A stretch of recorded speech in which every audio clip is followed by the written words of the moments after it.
Please let the House come to order. Please stand as we're prepared today by the gentleman from Itawamba. Remain standing thereafter for the pledge. Thank you. Let's pray. Most gracious Heavenly Father, we just can't come before you today, Lord, just thanking you for the many blessings we have. Father, we thank you for the state that we live in and the country that we live in. Father, we just prayed today that you would help decisions to be in accordance with your will. And Father, we just pray that you would bless this legislative body, Father, that you would give us help and strength and the right mind to make those decisions. Father, we just give you the honor and praise for everything that we do and just ask that you would bless us in Jesus' name. Amen. Salute, pledge. I pledge allegiance to the flag of the United States of America and to the republic for which it stands, one nation, under God, indivisible, with liberty and justice for all. Good job. Thank you, sir. Open the machine, Madam Clerk.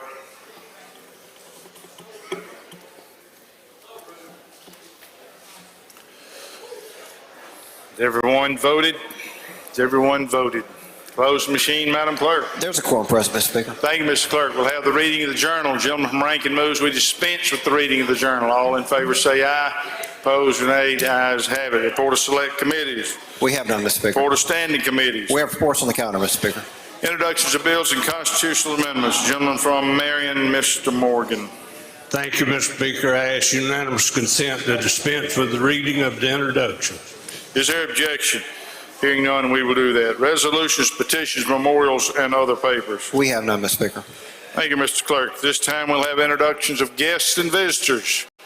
Have any guests or visitors to be introduced? Gentleman from Jackson, Mr. Zuber. Thank you, Mr. Speaker. Mr. Speaker, I would like for you and other members of the House to help me make welcome a good friend of mine in the South Gallery, Jeffrey Belk, who is the new appointee to the Parole Board and a member of the Jackson County Republican Executive Committee.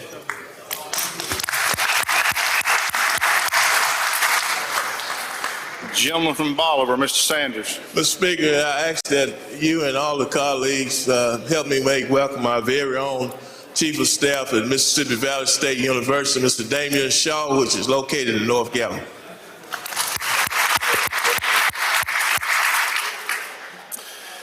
Lady from Hines, Ms. Foster. Thank you, Mr. Speaker. Ladies and gentlemen of the House, please help me welcome on the North Gallery my friends and my constituents, Rita Anderson,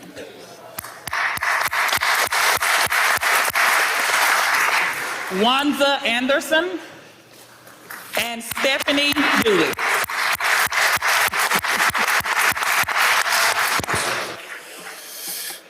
Lady from Madison, Ms. Ford. Thank you, Mr. Speaker. Please help me make welcome the Doctor of the Day, Dr. Frederick Sales, from plastic surgery from Mississippi Premier Plastic Surgery, about a mile from my house. So any of you guys that have been thinking about a facelift, this is your guy right here.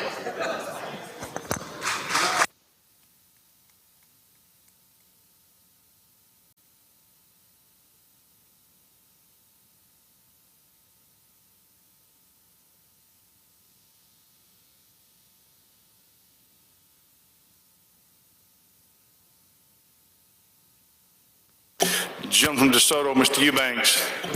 Thank you, Mr. Speaker. Ladies and gentlemen of the House, if you'll help me welcome several folks that are fighting for personal medical liberty and freedom in our state that are here at their Capitol today for the rally that we had earlier. If you'll welcome them to their Capitol, they're in both.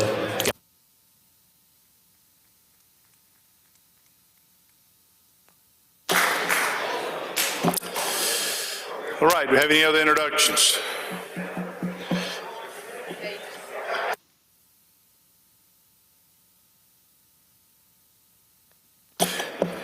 At this time, I'm going to ask our pages to come forward and be introduced. I want to recognize our head page, Noah Carpenter, who will introduce the pages. Please stand and as your name is called, be recognized. Please give us your attention while we introduce the pages. You're recognized. Thank you, Mr. Speaker. Ladies and gentlemen of the House, it's my honor to recognize our junior pages for the week. First up, we have Ms. Kennedy Williams from Pascagoula, Carter Ladner from New Albany, Hagan Evans from Monticello, Taylor Evans from Monticello, Colin Doyle from Macomb, Annalise Duncan from Macomb, S.C. Mims from Macomb, and Taylor Rogers from Collins. Please make them feel welcome.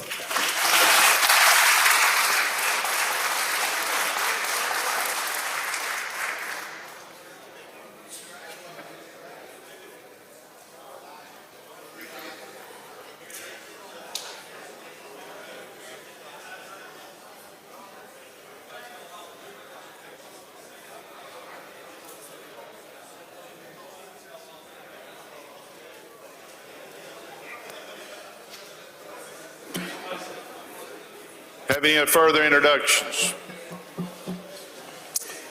I don't see any. I do have a couple of our high esteemed statewide elected officials here today. I see the Lieutenant Governor in the back. Welcome, Mr. Lieutenant Governor.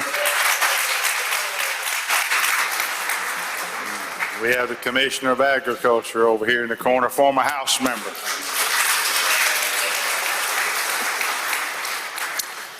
Gentleman for the show, Mr. Bounds. All right, Gentleman Mike Tibahawk, can we get a motion to recess subject to call, please? Thank you, Mr. Speaker. Motion to recess, subject to call. Heard the motion. All in favor say aye. Opposed, nay. Ayes have it. House in recess, subject to call. Time to think about it. I don't know.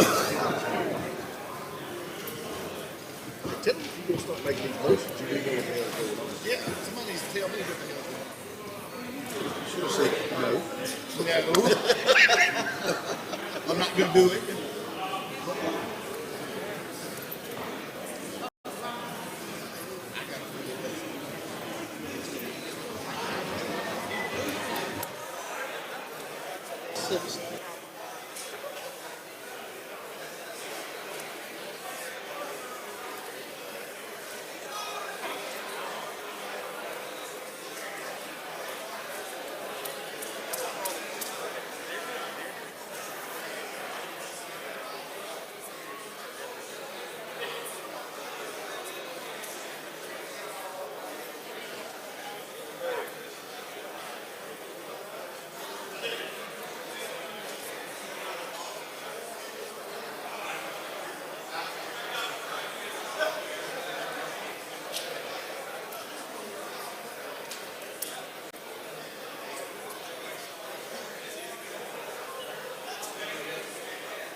Please let the House come back to order. I recognize the gentleman from Rankin, Mr. Yancey, for an announcement.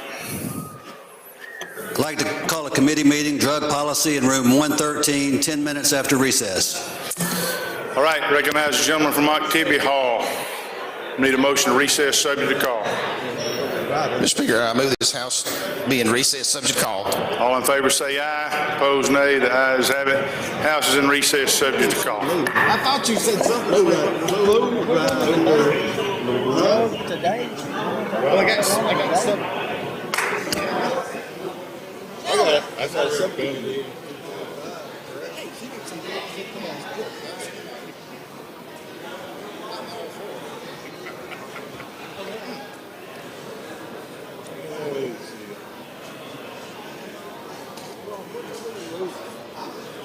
Got the governor's grant out. We'll be able to do this thing next week. Then I put the baseball and Jackson State stuff on. Then I even got the Sanderson for Robbins stuff, but she's wanting Mr. Sanderson to come on the House floor. She's not going to be happy about that. Robinson. The new girl. He worked for Sanderson. No, I didn't let it work. It's on the front row. They took, Yeah, I know. I mean, she's a nice lady. I'm not, it's nothing personal. It's just if we do her, let him do that, y'all, we can be here for the rest of the damn session, introducing her case, my mom, yeah. everybody else. I just can't think that.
Please let the House come back to order. Recognize Madam Clerk to read the committee report of the Committee on Drug Policy. Report of Committee on Drug Policy, Senate Bill 2095, Mississippi Medical Cannabis Act, create time sufficient, do pass as amended. Right. I recognize the Chairman of Drug Policy.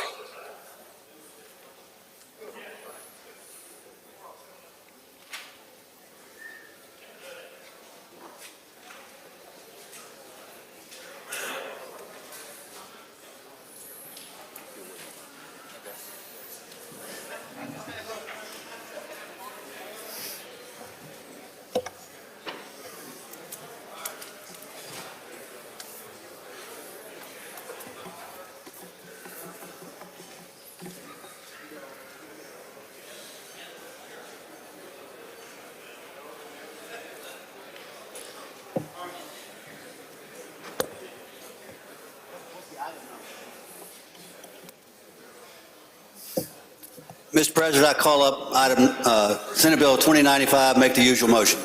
Chairman calls the bill up, moves the rules be suspended. Bill considered and engrossed read the third time, placed on final passage. All in favor say aye. Opposed, nay. Ayes have it. And I am the Speaker, not the President. Thank you, Mr. Speaker. Ladies and gentlemen of the House, I am so delighted to be standing here right now. This has been a long time coming. Now, I think all of you know how you're going to vote on this bill. This is something that I never thought I would be doing. Why are we here? We're here because in November of 2020, there was a ballot initiative.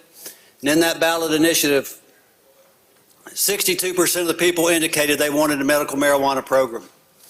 They indicated that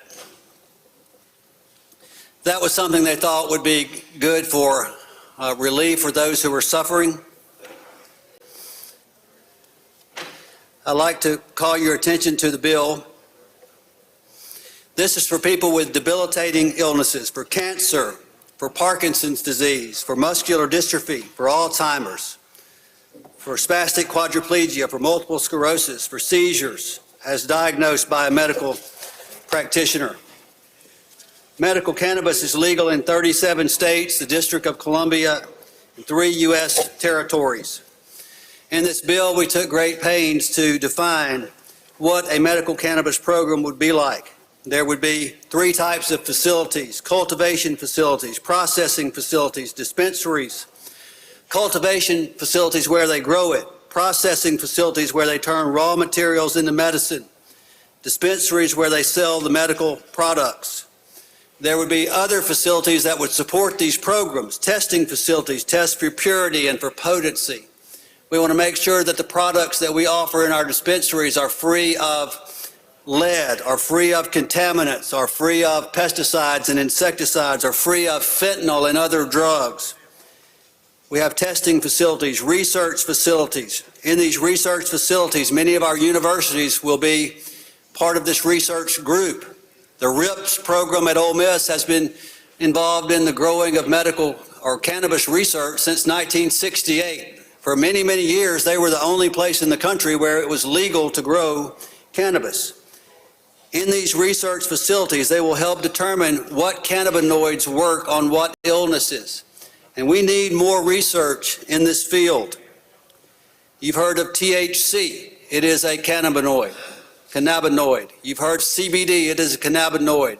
There are over 150 cannabinoids in a cannabis plant, and science has only so far determined what 14 or 15 of them are. The research and the potential of medicine for this plant and the uses is unlimited.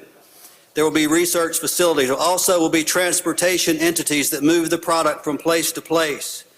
There will be disposal and destruction entities that destroy plants and the parts that are unused in the process of making the medicine. All of these facilities will be licensed by the Department of Health. The Department of Health will regulate the testing and the research facilities. The Department of Health will be responsible for inspection, regulation, and enforcement for cultivation, processing, transportation, and disposal destruction. and the Department of Revenue will be responsible for the regulation of the dispensaries. If you're wondering what is different from our bill, from the Senate bill, we made 3 changes and we voted on those in committee. The first change was we reduced the monthly amount from 3.5 ounces to 3 ounces. If you will remember in ballot initiative 65, the total amount was 5 ounces per month would be allowed. That's what 62% of our state voted on, was to have 5 ounces.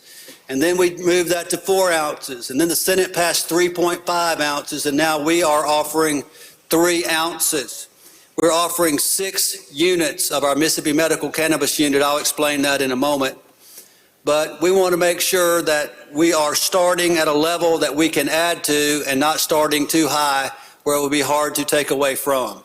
We want to offer a medical program. This is a medical program. This is not a recreational program. This is for people who are sick.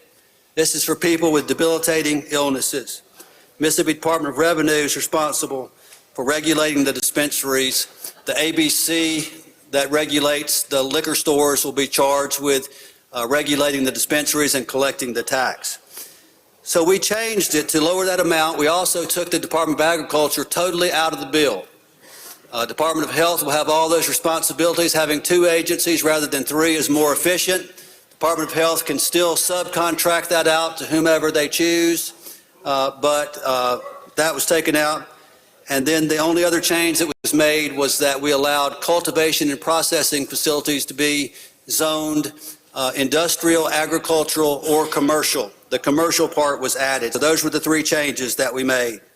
Now, the crux of the bill is, how does a qualifying patient get medical cannabis? According to our bill, what would you have to do to go and get it? A qualifying patient has a face-to-face visit with a practitioner. We defined practitioner as physician, physician's assistant, nurse practitioner, or optometrist with whom they have a bona fide relationship. We defined what a bona fide relationship is. A bona fide relationship is one in which you have a current relationship. They are your doctor. They have been treating you for whatever it is that you have. And they are recommending you for a medical cannabis card based on the fact that you have a debilitating condition. The practitioner will determine what debilitating condition you have that's listed specifically in the law and whether medical cannabis would be a viable option for the person. The practitioner issues a certification for the patient to take to the Mississippi Department of Health to apply for their medical cannabis card. Once they receive their card, the qualifying patient or designated caregiver, because some of our patients are not able to get in a car and go to the doctor. They're in hospice, they're in a nursing home, and they have to have a qualifying designated caregiver who will do that for them. They present the card for entry, select a limited amount of medical cannabis with the help of those employed by the dispensary. Who is this for? Who are we talking about? It's for people with cancer, Parkinson's disease, Huntington's disease, muscular dystrophy, glaucoma, spastic quadriplegia, HIV, AIDS, hepatitis, ALS, Lou Gehrig's disease, Crohn's disease, ulcerative colitis, sickle cell anemia, Alzheimer's disease, agitation of dementia, PTSD, autism, pain refractory to opioid management, diabetic peripheral neuropathy, spinal cord disease or severe injury, cachexia or wasting syndrome. Cachexia is what I had when I had cancer. I lost 25 pounds. They said, Lee, if you lose any more weight, you're going to have to get a feeding tube. I said, I don't want a feeding tube. I don't want a hole cut in me. I don't want to do that. And I didn't know about medical cannabis at the time. I didn't even think about it. I went to Steak and Shake and got 1,000-calorie peanut butter power-up every day. Every day I went to radiation, and after radiation, I went and got a shake. And I ate. I got down to about 170 pounds, and that's not very much for me. And I looked like skin and bones.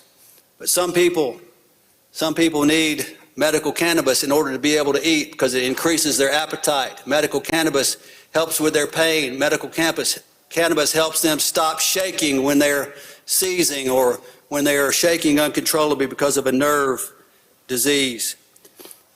Chronic pain is one of our conditions, and it was not put in there lightly. Chronic pain as defined by the Board of Medical Licensure, who provided the definition. Pain that's been treated for a long, long time, that there is no cure. Severe or intractable nausea, seizures, severe and persistent muscle spasms, including but not limited to those characteristics of multiple sclerosis. So you can see you have to have something seriously wrong with you in order to go to a practitioner and even be referred to get a medical cannabis card. This is not for everybody out on the street. This is not for a bunch of kids. This is for hurting people with debilitating conditions. That's who I want to help, and those are the only people I want to help. And when I got involved in this bill, I said, how can we build a wall around this program so that the people who get it are the people who need it the most, and only the people who need it the most. We put a THC limit on the content in our bill, 30% on flower and 60% on concentrates. We're the only state who's put a THC limit on their content. We have lowered our dosage. We have one of the most conservative programs in the country. And many people have said we have one of the best programs in the country if this bill is put into law. Because one lawyer told me, who's worked here a long, long time, he says, you guys thought of everything. I said, well, it wasn't me, it was a whole lot of people putting their heads together and looking at all the other states who have programs and looking at the best practices from each program and trying to put them in place. And I believe that's what we've come up with here. The Mississippi Medical Cannabis Unit, equivalency unit, is 3.5 grams of flour, which is 1/8 of an ounce, or 1 gram of concentrate, or 100 milligrams of THC in an infused product. I knew I would never understand this bill until I understood what I just said to you. What does that mean? 3.5 grams of flour, or 1 gram of concentrate, or 100 milligrams of THC in an infused product. The weekly limit on flour is 6 units. That's 0.75 ounces. The monthly limit is 24 units. That's 3 ounces. The possession limit is 28 units. That's 4 ounces. Cannabis flower is generally smoked. There are 3 categories of cannabis. When you go into the dispensary, all the products are going to fit into 3 categories. And so if you think of it as water, as solid, liquid, gas, you have 3 categories here. The cannabis flower is generally smoked, and 1 unit is 3.5 grams, which is 1/8 of an ounce. I had some samples in the committee meeting, and they have disappeared. Does anyone have my samples? Will anyone admit? Jill Ford has my samples. Gentle lady, would you kindly return my samples?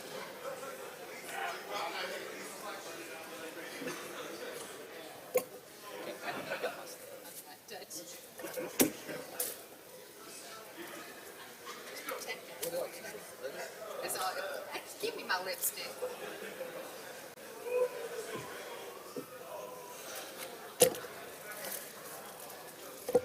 I am refraining from commenting too much there. So about a month ago, I did something I haven't done in 30 years. I went out and bought a pack of cigarettes. And I bought Marlboro Reds to make sure that I would not be tempted to smoke them.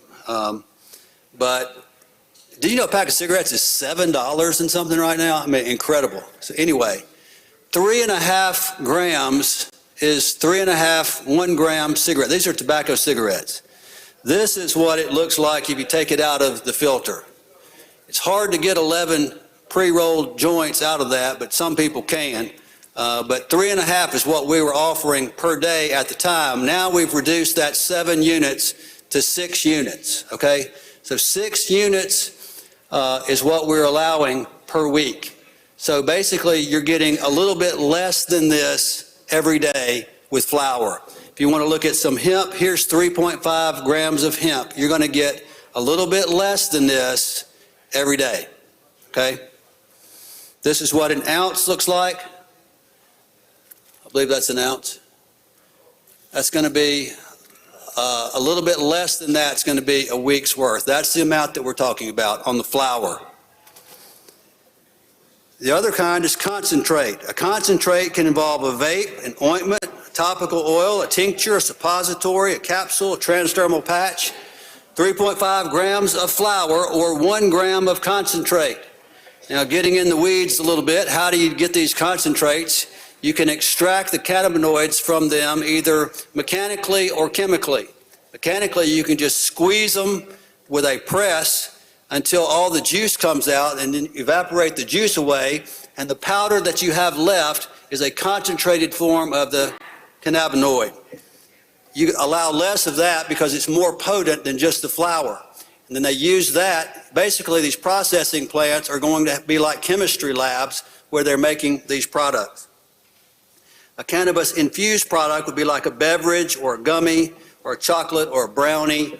And those are the ways that some people will be given cannabis products. Those are the possession limits. There will be a seed-to-sale tracking program. The data is shared with research facilities, law enforcement, regulation agencies. In the seed-to-sale tracking program, there's a tag that's assigned to the seed when it's planted or the seedling, and that tag with a number on it will follow that plant all the way through the growth, the processing, all the way to the dispensary to when it's sold. So, for instance, if there was a problem and there was a fungus in a particular batch, they would be able to track every single product that was grown from a particular plant and trace it back to whence it came and be able to pull all of those products based on the number. Or if law enforcement were to pull someone over who had much more than the allowable amount, and it was obvious that a medical program was not being adhered to, they would be able to run those numbers and see where that product originated, where it was grown, where it was processed, where it was sold to a dispensary, and who it was sold to. And law enforcement will be able to determine where this product went from legal to illegal. You know, we've been compared to Oklahoma a lot. We're nothing like Oklahoma. Oklahoma allows 8 ounces per month. We're talking about allowing 3.5 ounces per month. Oklahoma allows home grow and outdoor grow. We don't. There's no way for us to try and regulate that. There may be some point when that happens in Mississippi, but this bill does not do that. We need it to be standardized medicine. We need there to be a way to hold them accountable as to what is grown. We don't want to wonder what's going out the back door. And with a seed-to-sale tracking program, we can keep up with it all. And you have the inspectors in there all the time. They can be in there anytime. There's a seed-to-sale tracking program. There's also a verification system. When you take your card to the dispensary, you go into the dispensary, you place your card, get to the person, they're going to run your card through they'll swipe it, and they'll be able to see who you are and whether your card is valid and how much allowable cannabis is still left on your card this week and this month. There's also a prescription monitoring program where the dispensaries report every day who you are and what you buy everywhere you go, so that you can't just go from dispensary to dispensary to dispensary buying it, because it's in real time. So we'll be able to keep up with that. 3 different types of tracking programs on this product. Zoning, we worked hard to help the municipalities and the counties have something they could work with. We have worked with everyone who had a problem with this bill, and we have worked with them in such a way that we have addressed most, if not all, problems, and my phone has stopped ringing from people who want changes to the bill. We've listened to everybody. We've tried to put a bill in place that not everybody likes the bill, and there is no bill that 100% of the people are going to like, but we've tried to find a Goldilocks sweet spot that's just right, that everybody can say, you know, I agree 70% with that bill.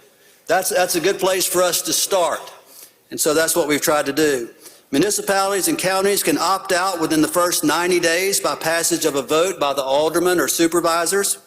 Citizens can gather signatures of 20% of voters or 1,500, whichever is the lesser amount, to have a referendum to opt in after an opt-out vote. If opt-in referendum fails, the voters must wait 2 years to try again. We modeled this after the liquor referendums. It's the same language. It's the same language that's already in the law. And that's the way we did it.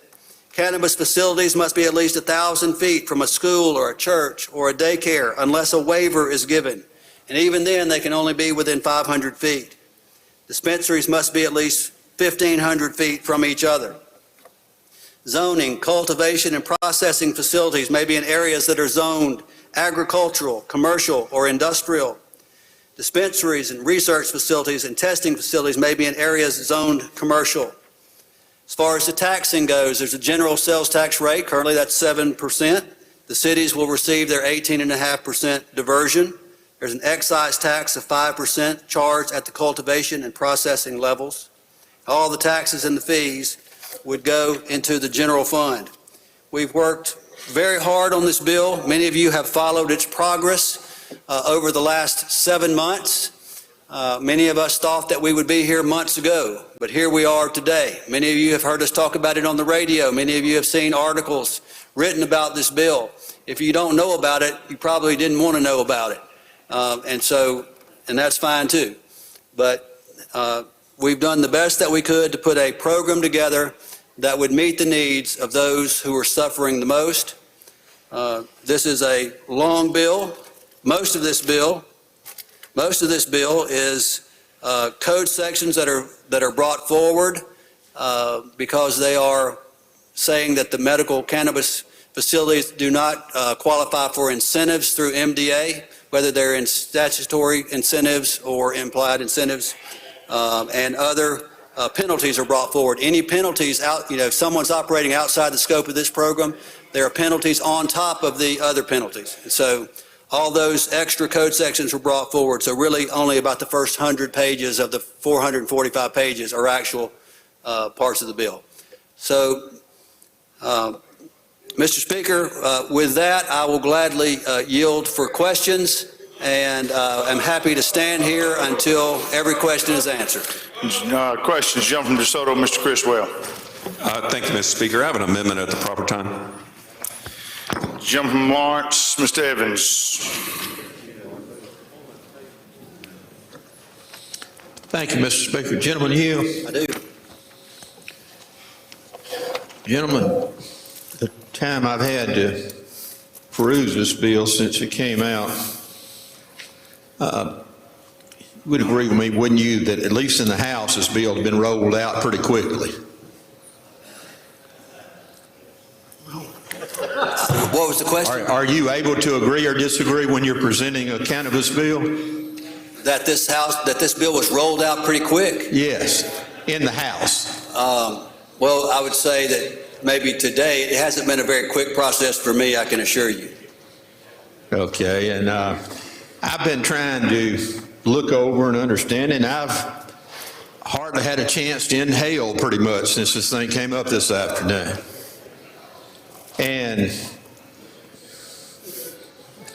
But I do expect, from having heard your explanation, that the odds of it passing are pretty high. Would you agree or disagree with that? That's up to this body, gentlemen. And would you be amenable if an amendment were presented for an amendment to be presented? I haven't been smoking today, by the way.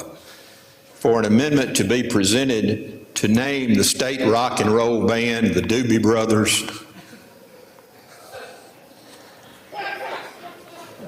Do you have an answer to any of those? Are the Doobie Brothers from Mississippi? I believe they're from Texas. Oh, well. But they have many adherents in Mississippi. Well, which some of them are very pleased with your bill, I'm sure. I would hold out for a Mississippi group. Thank you, gentlemen. All right, jump from DeSoto, Mr. Eubanks. Thank you, Mr. Speaker. I have amendments at the proper time. All right. Jump from Adams, Mr. Johnson. Thank you, Mr. Speaker. I have a couple of questions, and I have an amendment at the proper time. Does the gentleman yield? I do. Gentlemen, do I understand that if members of the legislature are not allowed to be involved in the cannabis business? That's correct until December 31st of this year, 2022. And did I hear you say suppositories was one of the methods in which you could administer cannabis? That is one of the options. Was that added before or after you took legislators out? I think it was before. Well, it was probably a wise decision. I have an amendment at the proper time, Mr. Speaker. Lady from Jones, Ms. Scott.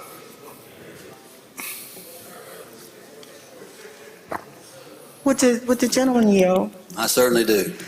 It's good to see you too. Nice to see you. Welcome back. Thank you so much. I wanted to ask you just a few questions about, if we could go back to the bona fide, the very beginning, the bona fide patient relationship. Yes, ma'am. And in the bona fide patient relationship on line 212, I think the bill says for that to be true, then the practitioner and the patient has to have completed an in-person assessment of the patient's medical history. I want to ask you where it says that about within their scope. If optometrists remain in this bill, then would it be true that the patient's assessment would only deal with the scope of what an optometrist does? That's correct. An optometrist would only be able to not prescribe, but to certify someone who had glaucoma.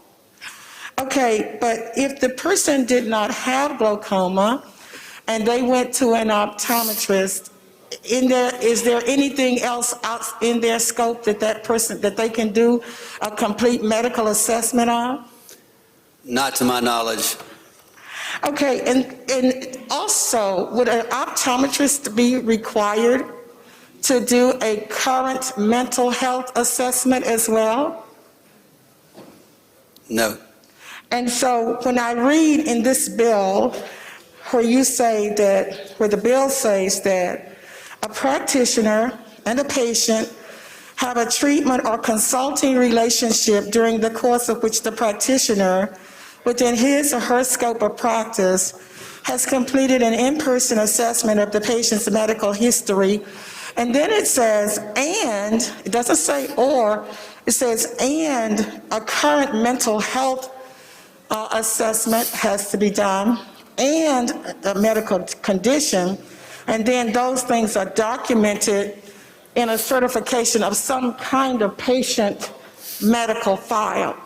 So according to this bill, they do have to be able to do a mental assessment. Is that not correct? Lady, what I would say to you is that any medical practitioner who sees patients will have patients all across the spectrum on the scale of those who are sane to those who are insane. And even optometrists who have someone come to them who may need to be treated for glaucoma or anything else, optometrists and every other practitioner, nothing requires them to issue a certification for medical cannabis to anyone who comes to them. And so if an optometrist or anyone else decides that the person in front of them, for whatever reason they decide, doesn't need medical cannabis, maybe based on what they consider their mental condition is, typically an optometrist is not going to determine whether or not what a person's mental history is, but there may be circumstances in which they need the leeway not to certify someone to be a candidate for medical cannabis. Okay, but you did say that you did not think that was within their scope. But gentlemen, let's go to 323. And on lines 323, that's after they have articulated all of the diseases that you talked about, that this bill is going to help these people. And over in the bill, gentlemen, it says that the health department would have up to 60 days before they have to address any other serious medical condition to be added. I wanted to ask you, since you said this is a medical program that we're doing, do you think that it might be better for us to have in this bill to just allow a doctor, the people that we have said have the bona fide patient relationship, to be able to, after they make an assessment, that if that patient has some disease that's not listed in this bill, that doctor can go ahead and make that judgment and give them a prescription? We considered that, and we did not want to do that, but we wanted to make it where any citizen of the state of Mississippi could petition the Mississippi Department of Health to add a debilitating medical condition that was not currently listed. And then we gave the Department of Health 60 days in order to add that because sometimes they meet once a month or whatever, and the way the time falls, we wanted them to give them proper time to review that medical condition, and the board of the Department of Health to have a chance to confer with one another with their basic medical expertise whether or not that particular medical condition should be added. We did not want to leave it to any one particular practitioner. If we had however many nurse practitioners or doctors we have in the state, we don't need every single one of them adding a different medical condition to our list of conditions. We have a good list here to start with, and I think we have a good process to allow anyone to make a recommendation to the Department of Health, but give them the ultimate authority to add another debilitating condition if they see fit. And gentlemen, I do agree with everything that you have said. The only thing that I see as a problem with that is I go back to when you said in the very beginning that this is for medicine, that this is a medical program. And so when a person goes to a doctor and that person needs some sort of medication, they don't have to wait 60 days. The doctor writes a prescription, he gives it to them, they go to the pharmacy and it's dispensed to them if they can buy it, if they have insurance or whatever. And so that's why I was concerned about that, that for them to have to wait 60 days. Whereas since we're giving doctors, and these people have a bona fide patient relationship with them, that's why I was wondering. And of course, you know, you and I did discuss this some months ago. Yes, ma'am. When we were told that the bill, you told me that the bill could not be changed. But if we could go to section 18, I think it's 18 of the bill.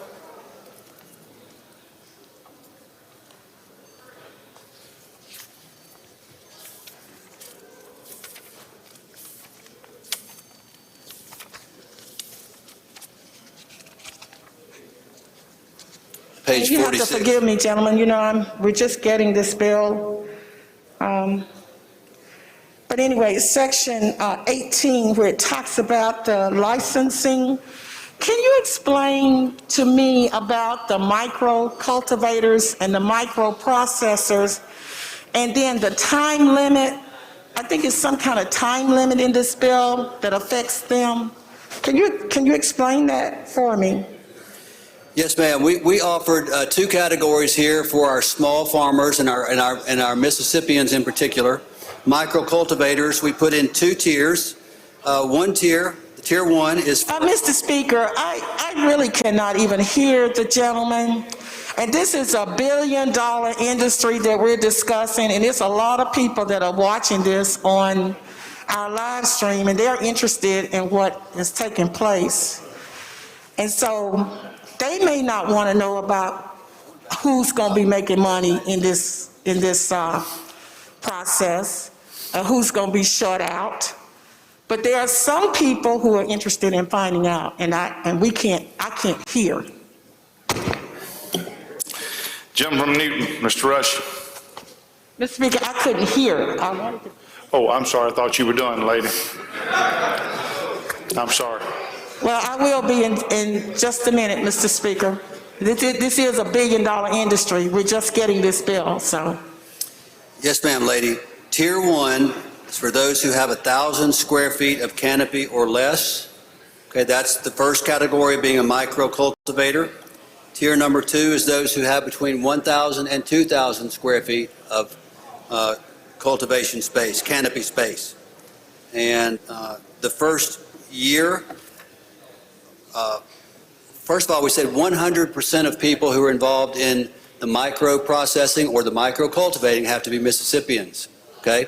Those who are in the levels above that, processing and cultivating levels above that, 35% of them have to be Mississippians, but that's repealed at the end of the year. Basically, we're giving Mississippians a head start in getting involved in the licensing process. So, just right there. Okay. So if I am say I'm in the 35%, the only thing that I have to do is just have a license by the end of the year. Is that all that I have to do? Yes, if you apply by the end of the year, all you have to do is have a license. That's Okay, right. No. okay. And so if I get Snoop Dogg to go in with Hill McDonald, he's from Mississippi, Snoop is from, well, Macomb actually, or down there somewhere, but living in California, then Hill can be the 35%, Snoop can put up the rest, and the only thing that Hill has to do is to do an application for whichever one of these tiers that he's interested in, right? I believe that's correct. And the license will be then issued. I believe that's correct. And so As long as 35% are Mississippians.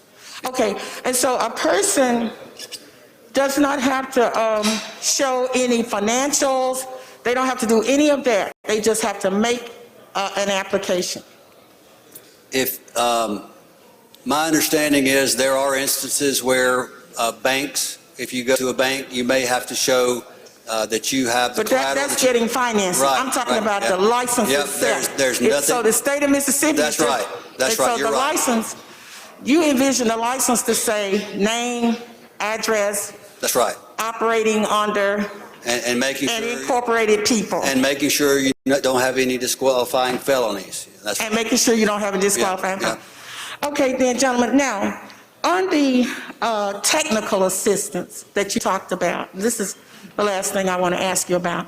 I noticed that the bill says that none of the state agencies can give any, and I'm assuming even technical assistance from, this is a long bill, as you know. So I couldn't just try to skim it as fast as I could. But can you explain exactly what that means? Because there were some of us, as you know, we had talked about technical assistance for people in Mississippi because this is a new business for them. And can you explain what that actually does when you tie the hands of these agencies? I'm not certain what you're referring to. Is there a certain line that you're referring to? Yes, gentlemen. In the bill, it talks about that they are, in the bill, it says that they're amending in the code and excluding any medical cannabis establishment from projects, from financing revolving funds, as eligible companies for Business Finance Corporation. What line are you on, lady? What line are you on? Just a second, gentlemen. I was reading from the short title, but let me go and find the line. And it's going to be all of that you brought forward, all of those code sections that you had to bring forward. So those are sales tax exemptions brought forward. But not just those, but I'm talking about where you say that MDA can't help, MDA, all of MDA, Yes, the ma'am. minority business of MDA. Okay, I think I know what you're talking about now. Yeah. Okay, so what we said was that MDA offers incentives, that some of these are special incentives, some of them are in statute, to attract other businesses to come to Mississippi, and they give them tax breaks over a period of years in order to relocate here. And one of the things that we did here, those are for businesses we are trying to attract here.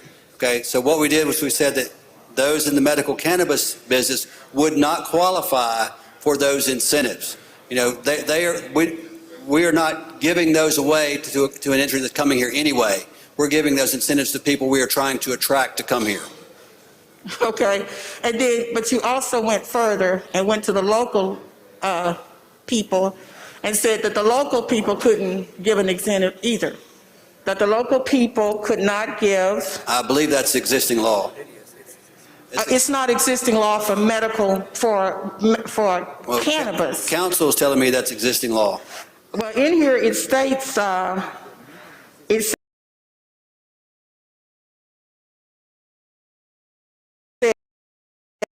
Scoggin. Thank you, Mr. Speaker. Mr. Chairman. I do. Thank you. I have two questions, very simple. Number one is there going to be a regulation, or who would regulate, say, a patient that comes in with diabetic neuropathy versus somebody that's on hospice? Is there a certain amount that people are prescribed, or are they going to get that 3 ounces regardless?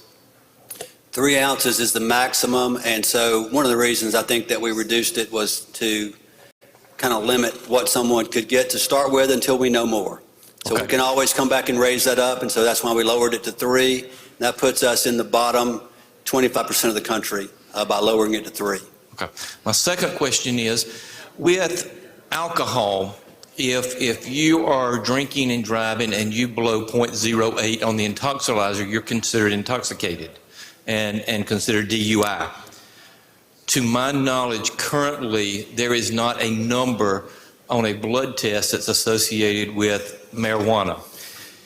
If we're going to allow someone that has diabetic peripheral neuropathy or glaucoma to take this, they're still able to drive and go to the grocery store or whatever.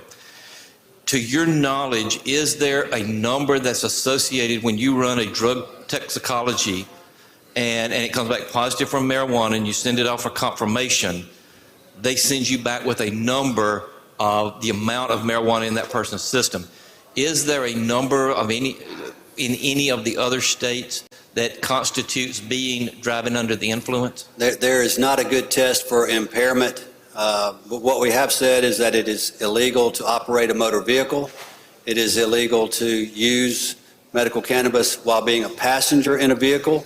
It is illegal to use it in a public place. It is illegal to use it just about anywhere other than a private dwelling or someone else's private dwelling who allows you to do it. You have to be on private property in order to use medical cannabis. So we tried to make it clear that you couldn't, you still, anything that's against the law now would still be against the law regarding driving under impairment. Officers can still give you the walk the line test or the touch your nose test. So then if I had diabetic neuropathy and I worked really hard on Friday and stood on my feet and my feet were really hurting, I get home Friday night, I partake of whatever amount that I do.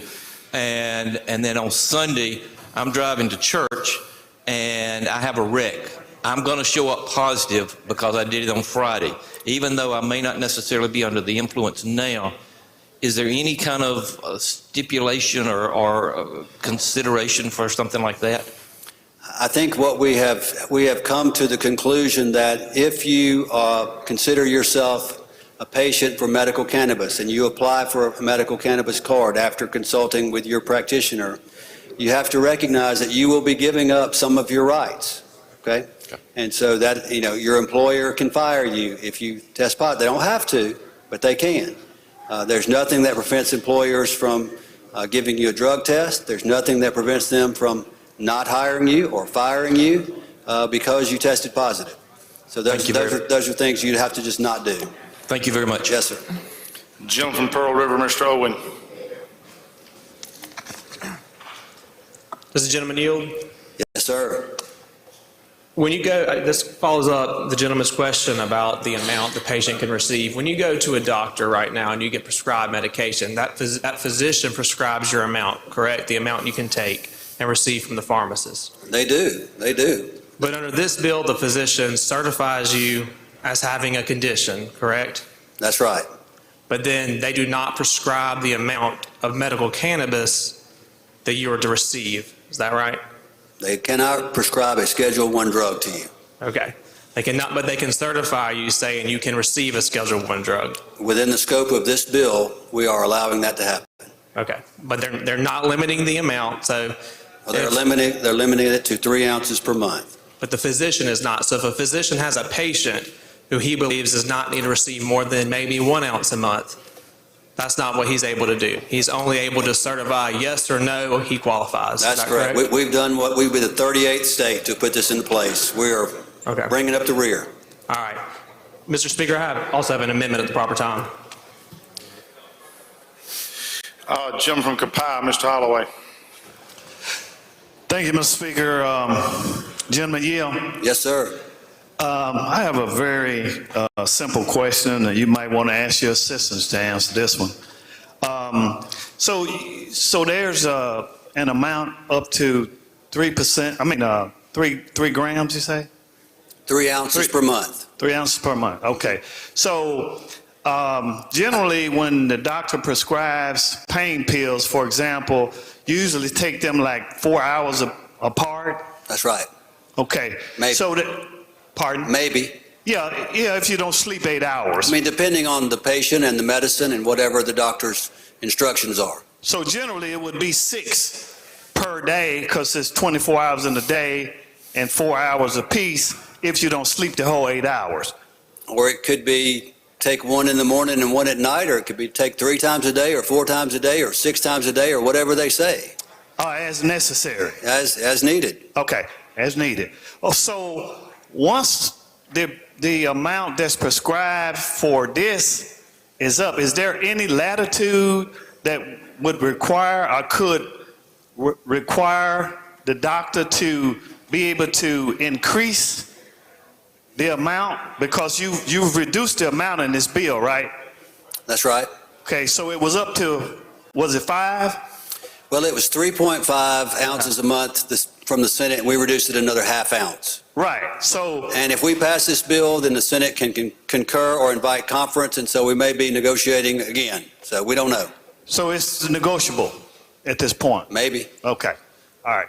Well, I want to appreciate, I want to tell you how I appreciate, what you've done and all the hard work and dedication. Thank you. But you're saying there's still no latitude for the doctor to increase that once that person has smoked all of it up, drank it up, or whatever they did. The doctors have told me, and the Board of Medical Licensure has told me, they do not want any part of determining what the amount is because it is a Schedule I drug. And so they are afraid to touch it. So what they're willing to do is to say, we're going to allow this amount, which is the amount we're allowing. They're going to do what's offered within the law. We are offering a lesser amount, okay? What we don't want is to offer so little that people can't get enough, and then they turn to the black market to supplement the medicine they need. Thank you. So, you went where I was going with that. So if a person runs out, what do they do? Because you showed about 3 cigarettes or something up there? Yep. That's what you're allowed per day. Okay, so if that doesn't take care of the pain a day, what do they do? Just keep smoking until they smoke it up and then go to the black market? They're going to have to take a Tylenol on top of it. Oh, so they could take a Tylenol to start with then if they wanted to, right? They're going to have to do whatever they do to self-medicate. So you're not giving the doctor any latitude, is what I'm saying. Well, we're limiting what the allowable amount is. That's what we're doing. That's what states do. So you don't know if that's sufficient or not? They say this is the ceiling, and every legislature or every ballot initiative decides what the ceiling is on what you're going to allow in a daily unit, a weekly unit, monthly unit. So you don't know if that's sufficient or not, though, at this point? I think that we need more research. Okay. We need to know. We need to know what the proper amount is. And I think someday we will have a better idea of that. But right now, we're coming in on the safe side, if you will. This is getting something started. This is a program we don't have. And so we're coming in a cautious way to start a program and see how it goes and get our reports back each year and see if we need to increase it. Let there be more testing, more research. And let the science catch up with the politics, if you will, so that we can determine how best can we help these people who are suffering so badly. Well, I support your bill regardless of how high or how low it is. Thank you, sir. Jim from Newton, Mr. Rushing. Thank you, Mr. Speaker. Am I on? Hello. Hello. I yield if that's what you're trying to say. Sure, I'm on. Try it now. How about now? Doesn't seem to be working, gentlemen. You may have to try another one.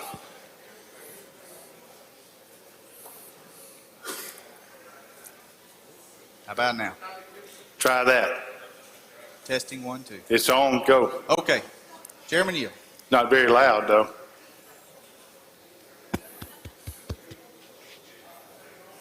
Try it now. All right. How about now?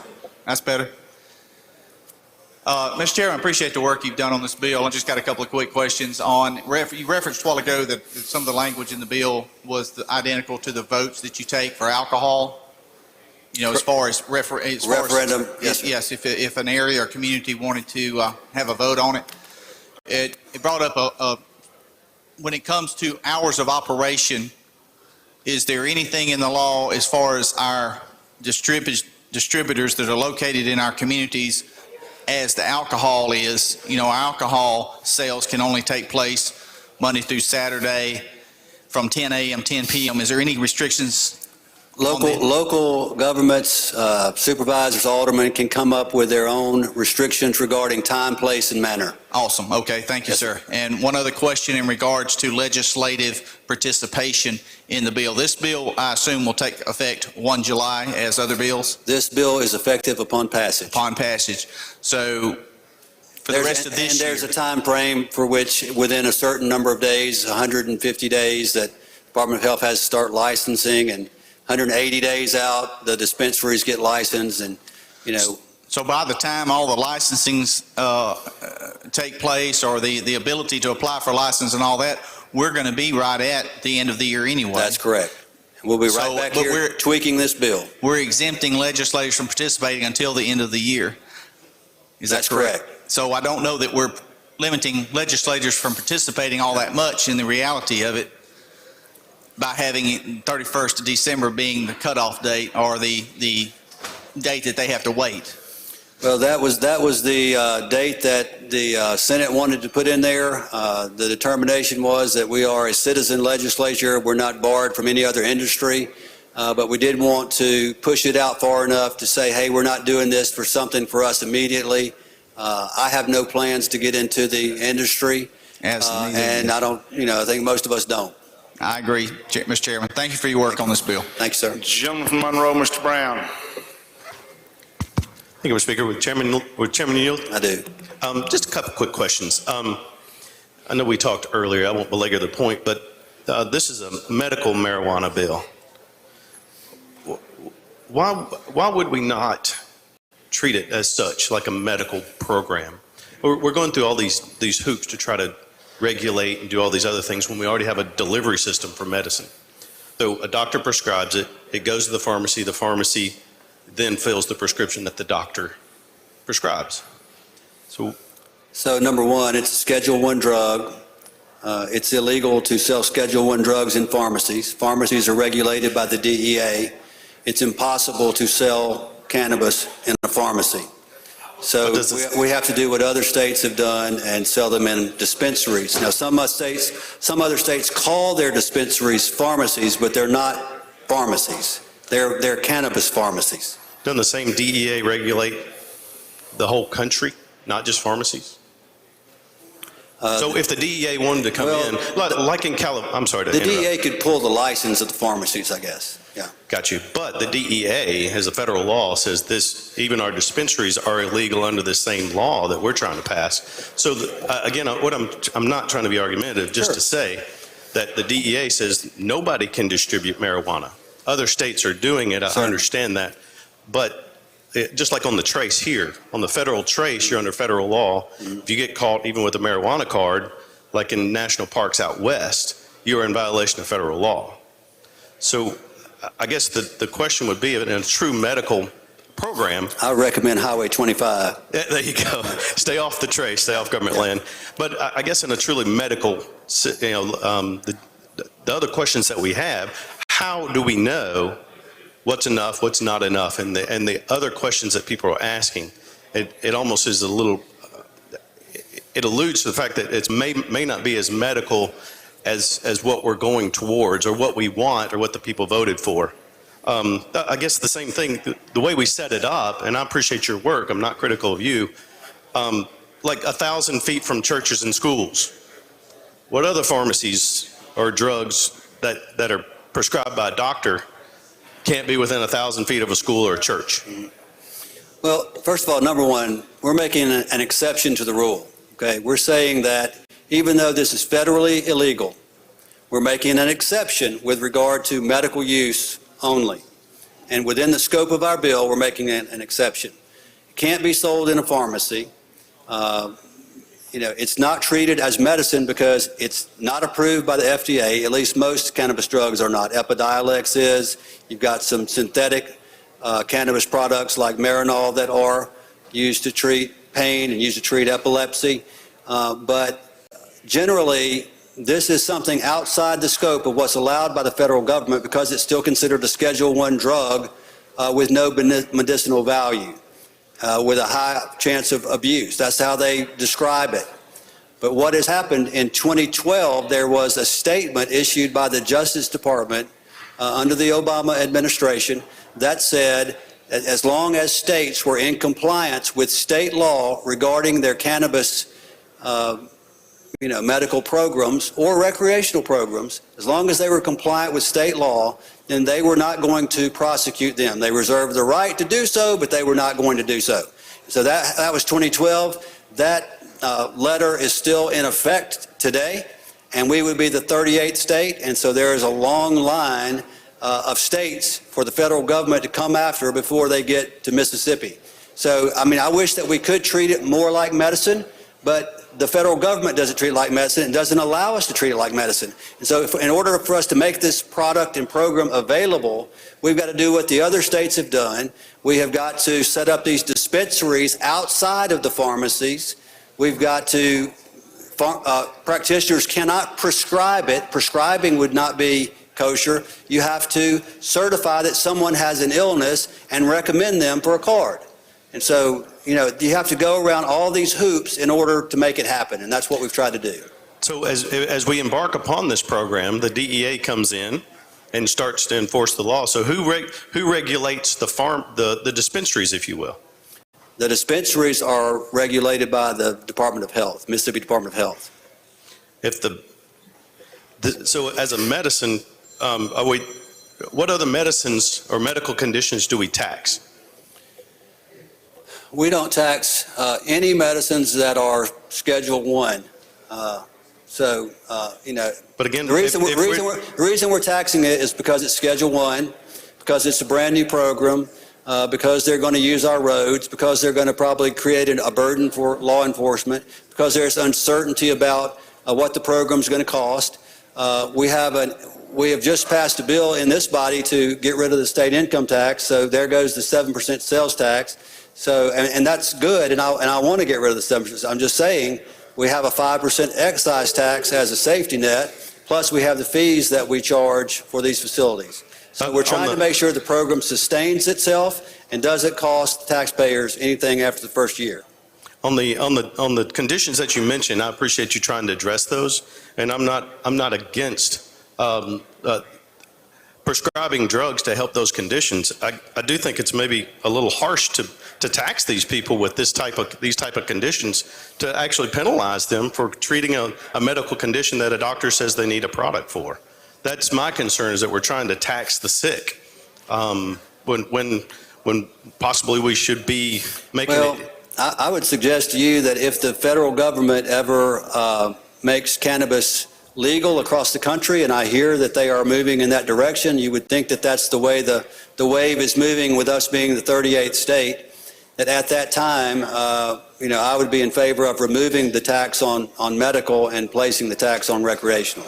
And to follow up on that question, I think that's a very real possibility that the federal government does remove cannabis, medical marijuana, from Control I substance. So why wouldn't we approach it in that way, so we don't have to try to undo all these things to say, okay, we're going to have a truly medical marijuana program. Doctors are going to prescribe it. We're going to know the amount that they should have for some of the questions here, and then we're going to send it through the pharmacies. That is triggered once it's not a Schedule I substance anymore. So it seems like once it is legal and it is regulated, much like any other kind of medications that you get, it's going to be hard to unwind all this in a truly medical form, and it's going to tend to go down the recreational path.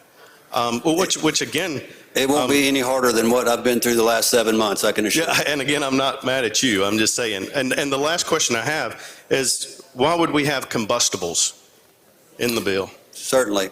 There are a number of people who need to get relief from their condition as fast as possible, and inhaling the product is the fastest way to get relief. It may take up to an hour or 2 hours for a gummy or a chocolate to be ingested in the system. Cannabis is ingested through the liver. Getting it through the lungs is the fastest way to get relief from whatever the problem is. And if we're really talking about the worst of the worst, of those who are hurting the most, We want to give them the relief as fast as they can get it. And I don't want to be the one who, because I have a recreational bias against smoking marijuana, that I'm going to prevent someone from having pain relief as fast as they can possibly get it. And I agree, and I think that's why nebulizers or vapes are there. It actually delivers cleaner. It actually delivers safer. So again, if people are dying, I'm not going to nitpick how they ingest their medicine. Well, it's just harder for law enforcement to enforce it. If you go, as I travel around the country, you can smell burning marijuana everywhere. But the only place they can be is in their home, in a private residence, or in someone else's private residence. Sure. Okay, but as a law enforcement issue, if somebody's burning it, then you know that it's not medical. If it's vape, you still get it in your system just as quick or faster would actually in the combustible form. Well, so if you vape it or nebulize it, more of a medical style of accepting the medication in your body, which I do agree with, then why would we again allow combustibles, which makes it harder for law enforcement to discern legal versus illegal. I hear you. It's been estimated that we have a $750 million to $1 billion black market here in Mississippi now. Marijuana is being smoked in 82 counties right now as we speak, and nothing we do is going to stop that. What we're doing is that we're making it available for people who have debilitating conditions, who are dying, who are hurting, who have diseases that are preventing them from having a normal life, and we're trying to give physicians and nurse practitioners and physician's assistants and optometrists another tool in the toolkit to help these folks. We are not trying to put more smokable marijuana on the street. We have put precautions in place to prevent that from happening.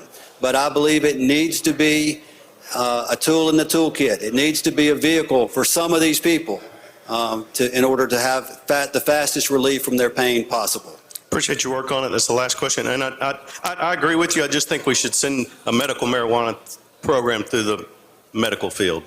Thank you for. Wish we could. I'm sorry, gentlemen, I didn't understand what you said. You have an amendment? Gentleman from Clark, Mr. Smith. Thank you, Mr. Speaker. Gentleman, will you yield? I do. Quick question. You got a medical card. You got a marijuana card. You're going to get in trouble by keeping your firearms in your house. You're still going to be able to hunt just like normal. A medical card will not prevent any of that. What it will prevent is if you go to buy a new gun, right, and you have to fill out a form, right, it's going to ask you, have you broken any federal laws? And if you answer truthfully, because you are breaking a federal law, you're in compliance with the state law. But as long as there is a discrepancy between state law and federal law, there are going to be issues like that with guns, with banks, with law enforcement trying to figure out what is legal and what's not legal. There are always going to be those types of things. So if you get a medical marijuana card, you're giving up some of your rights. That's just something you have to come to terms with. If you're going to get a card, you're not going to be able to go buy a gun and answer truthfully on that sheet. But they're not going to be able to take your gun away because you have a card, a gun you already have. It's not going to affect that. We have language from the NRA in the bill, and it's their language that they use in other states, basically saying if we're in compliance with state law, then we're okay. Concealed carry and weapons still will be okay? Yes, sir. Everything's good. Hunt. Everything's good. Keep it in your house with your medical. That's right. All right. Thank you. Jim from the show, Mr. Bounds.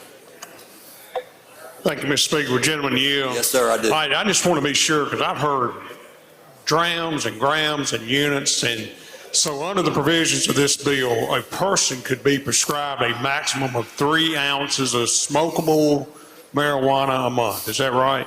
3 ounces of any kind per month. 3 ounces of any kind a month. So tell me, on an average joint size, how many joints is that a month? So what we're talking about is our daily unit.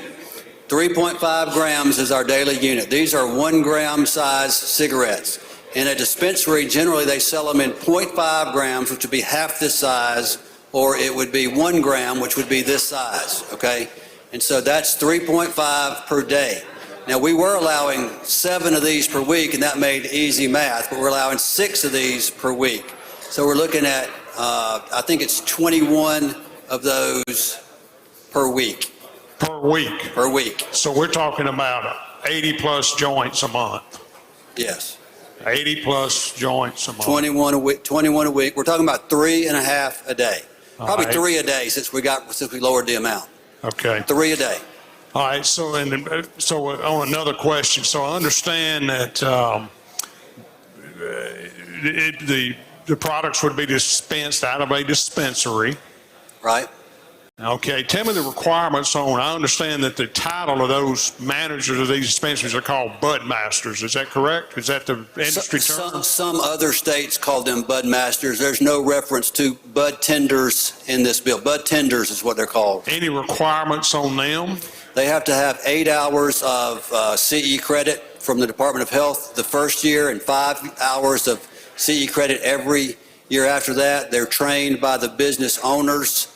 They're regulated by the Department of Revenue, Department of Health. Okay. All right, let me ask you this. So when the doctor writes a prescription on this, does that fall under the prescription monitoring program? Is anybody watching how much individuals are getting or anything like that, like they are other drugs? Yes, sir.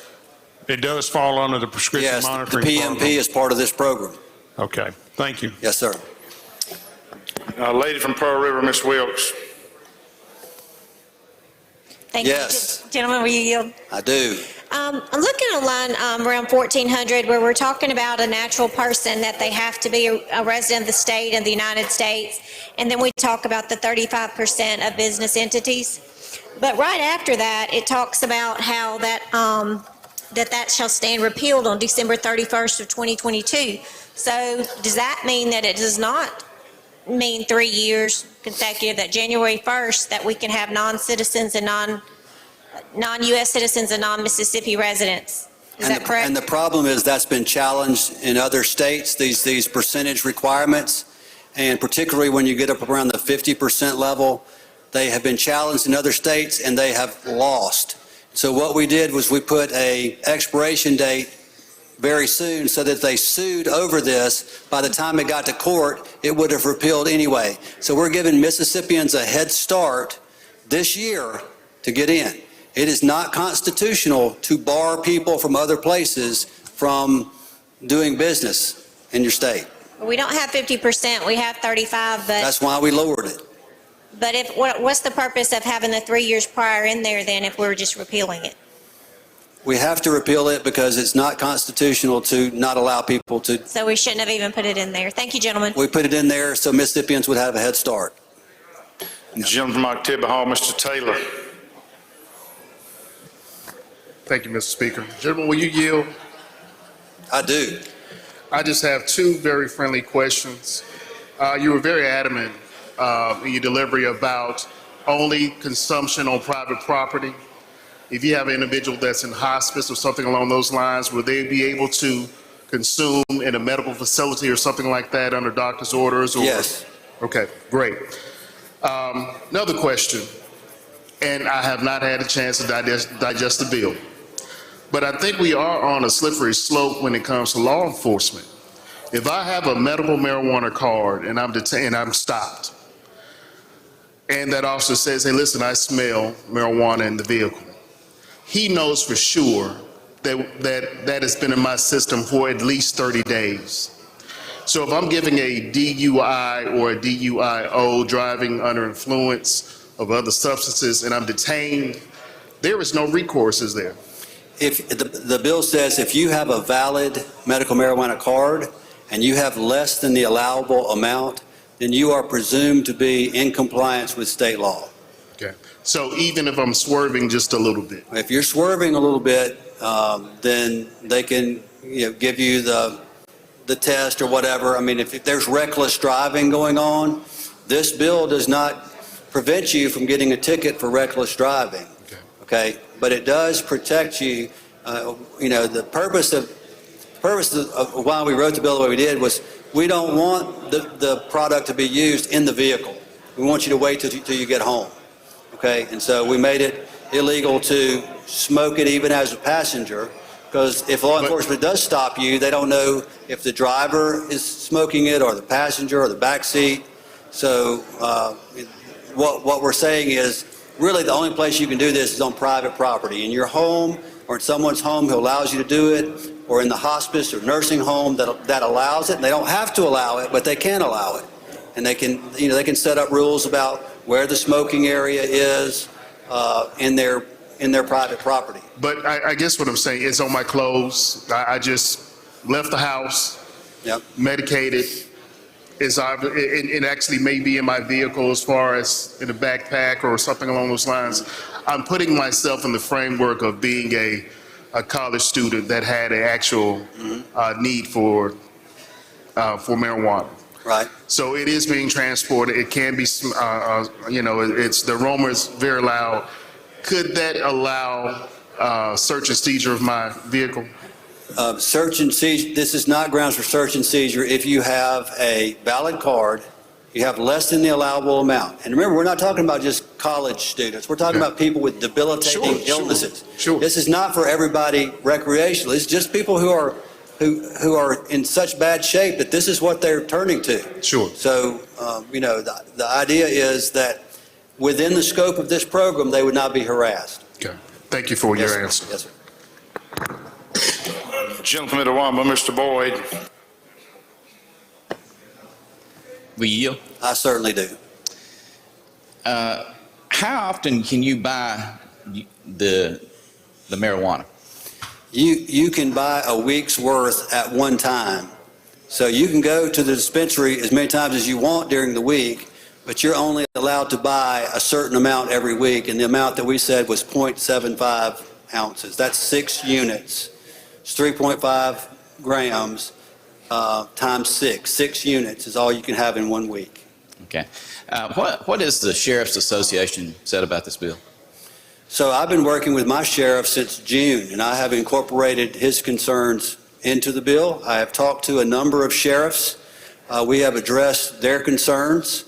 We took some language out of the bill that they were concerned about, and I wouldn't say that they are going to be a cheerleader for the bill, but they're not working against the bill. Thank you. Thank you. Gentleman DeSoto, Mr. Eubanks. Thank you, Mr. Speaker. Gentleman yield. I do. I'm sorry, but nice to see you again. My math, I've heard 3 grams a month, and then I've heard 3 joints a day, which would be 90 joints a month. What is the maximum they can get in a month? In a month, 3 ounces is the number. 3 ounces a month. 3 ounces a month. So there's 28 grams in an ounce. Okay. Okay? It's 3 teaspoons in a tablespoon. I'm just kidding. I'm good. There really is. I was hearing grams, and I was thinking that math doesn't add up. It was 3 ounces a month. See, 3.5 grams is 1/8 of an ounce. First, we allowed 8 units, so that was 1 ounce a week. It was very simple math. But now we're getting into fractions. So, Do they have to can they get their entire month's prescription at once? No. So it's weekly, or? That's right. There's a weekly limit. All right. Thank you, sir. Yes, sir. Gentleman Pearl River, Mr. Owen. Does the gentleman yield again? Nice to see you again. I do. I didn't tell you a minute ago how proud I am of you for the work you've done on this bill. I know you've put a lot into it. Go into the gun ownership situation that the gentleman brought up a moment ago. So currently, under your bill, we put in there that having a card is not going to prohibit you from owning or possessing a firearm in the state, correct? But as everyone's mentioned here, under federal law, you cannot have marijuana and also have a firearm. So with 60% of Mississippians being gun owners, we can say that probably 60% of the marijuana card holders are going to own a firearm. Well, the guy dying of cancer is probably not worried about going hunting. I understand that, but there's also worried about not hurting. Right, but cancer is not the only condition. There are a lot of these conditions that, hunting is not your priority. You're worried about your health. Right. And you're looking for some relief from the suffering that you're going through, and that's all we're trying to provide. And not trying to hurt anybody's gun rights. And that's not... And you don't have to get a card. Nobody's making anybody get a card. You don't have to have one. So when you It's your get a card, are we telling them, are we making sure that the citizens know, hey, you need to be advised that having a firearm is still illegal I under bet some federal of these law? good people behind me are going to write about it, and everybody's going to know. Okay, well, I guess the point's been accomplished then with that. Yeah, that's right. And one more question. We talked about this earlier. Since we have a federal government that's not friendly to Second Amendment rights right now, we don't want them getting their hands on a list of people carrying firearms with marijuana, correct? That's correct. We talked about this the other day. It is correct that in this bill, there's a prohibition on the state from sharing our data with the federal government, correct? You are correct. Thank you, gentlemen. I see one more question. Gentleman from Scott, Mr. Miles. Thank you, Mr. Speaker. With the gentleman yield? I do yield to my good friend. Thank you, sir.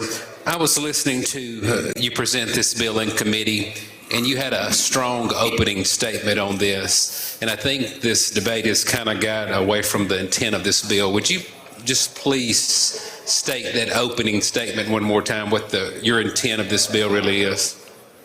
Well, who that is for? I think that's what's getting left out in this debate. That this bill is for those with debilitating illnesses who are suffering. Thank you. This is what it's all about. That's what gets lost. That's what gets lost in debate. That's what gets lost in radio interviews. That's what gets lost in the news media.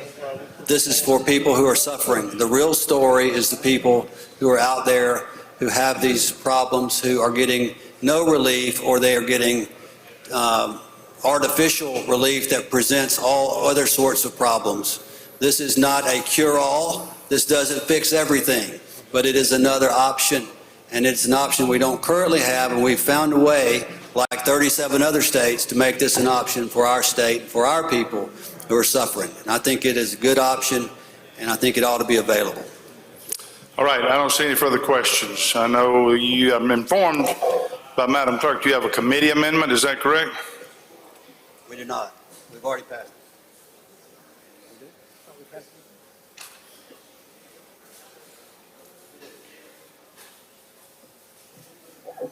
You're recognized to present your amendment.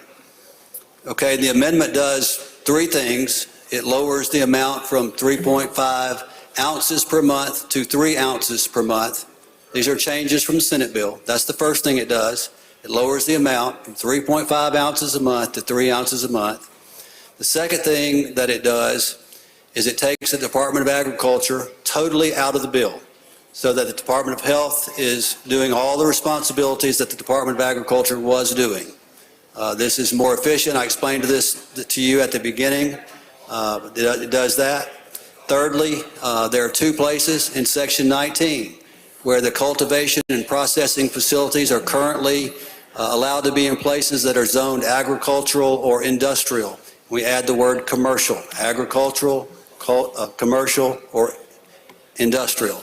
So that's an explanation of the amendment. Any questions on the amendment? I don't see any. If you favor the amendment, indicate by saying aye. Opposed, nay. Ayes have it. All right, gentleman from Adams, Mr. Johnson indicated he has an amendment.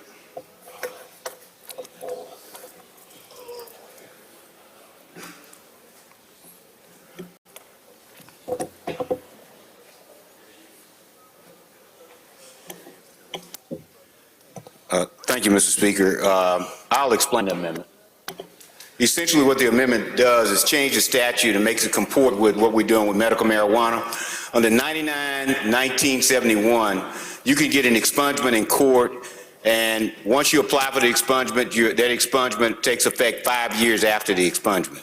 What this does is say that if you're eligible for a prescription in marijuana and you meet the requirements on the expungement, then you immediately get an expungement instead of waiting for 5 years, because the 5 years keeps you from being able to act on that prescription. And that's all it does. If you're eligible for a prescription and you've been granted an expungement, you don't have to wait the 5 years. It makes it eligible for you to use that medicine right now. That's all it does. Any questions on the amendment? I don't see any. I recognize the chairman to respond. I understand what the gentleman is trying to do, and I think this is something that would be better served as a standalone bill down the road. This is a bill we're negotiating. We've been negotiating a long, long time, and I would ask you to vote against the amendment. Recognize the author to close. He passes. The question occurs on Amendment 2. If you favor the amendment, indicate by saying aye. Aye. Opposed, no. No. Noes have it, the noes have it. All right, gentleman from DeSoto, Mr. Criswell, indicates he has an amendment.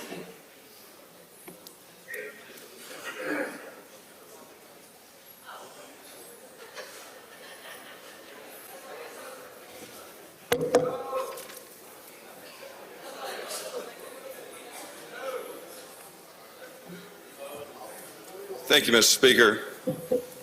I appreciate the work that the chairman has done, and I agree with him, and I appreciate his focus on the people that need this for debilitating illnesses, people that are actually sick that need this. This is not about recreational, and I believe that, and I know that, and that's the reason for my amendment. What I am concerned about is that when we add this tax, we are taxing now then at 7%, we're adding a 5% excise tax. I've even come around to that. I'm usually for no taxes on anything, but I understand that at this point, we are trying to work around the heavy hand of the federal government that's trying to stop this, and that's going to cost money. Well, I'm okay with that. I've been a long time that I've said no tax at all on it, but from the chairman's arguments today, he's actually convinced me that I'm okay with taxing this to pay for this program. So what my amendment does is on line 2129, I would change the excise tax to say not more than 5%. And then I would add after that line, after 2129, that the Department of Revenue and the Department of Health will review the cost of the program within 60 days after the end of the first full fiscal year, which is actually going to give them about a year and a half. And they will then recommend to the legislature that we adjust this tax to where the excise tax and the sales tax will pay for this program by no more than a 10% over. So they're going to look back over the past year and say this program has cost us $12 million. Well, we then are going to adjust this sales tax to where we can estimate that within 10% that we're going to pay for this program. The chairman indicated that this program, the estimates are it might cost 10, 15 million. I've heard estimates that with this sales tax, we're taxing it at 12%, that the state's collecting as much as $40 million. Well, I don't think we should fund other things on the backs of these people who have debilitating illnesses. So what this would do, it would allow this 12% for this first year and a half actually, and then once we get the program up, then we're going to come back as a legislature and adjust this by their report, and that's my amendment. Questions? Jim from Hines, Mr. Stamps. Thank you, Mr. Speaker. Does Yes. Chairman yield? Yes, sir. Do you have a mechanism to calculate the cost to local government to police this program and all other facets of local government if you eliminate the tax? Yeah, I don't know how to adjust that. This would not affect that. They're still going to get the diversion. There is still a diversion of the sales tax, so they're still going to receive money. I would say that the percentage that it's costing them would fluctuate with whatever the state has said its cost is. So this doesn't change that the percentage of the diversion that's going back to them. Thank you. Any further questions? I don't see any. I recognize the chairman to respond. I appreciate the gentleman's amendment. With the uncertainty as to what this program is going to generate with regard to taxes, the fact that this is a brand new industry that's going to use our roads, that's going to create more work for our law enforcement, that is being put into place, I would be hesitant to limit in any way the funding of it, because I want it to be self-supporting, and I think you want it to be self-supporting. And so I would suggest that we vote against the gentleman's amendment, and that's my suggestion. Recognize the author to close on his amendment. I appreciate that. My amendment would not change what they've come up with. They're 12% right now for the first year and a half. It would just say that we're going to have to go back and look at it and not fund a bunch of other things on the back of a bunch of people who have illnesses and are sick. Thank you. All right, question now occurs on amendment number 3. If you favor the amendment, indicate by saying aye. Aye. Opposed, no. Noes appear to have it. Gentleman from DeSoto, Mr. Eubanks, indicates he has an amendment.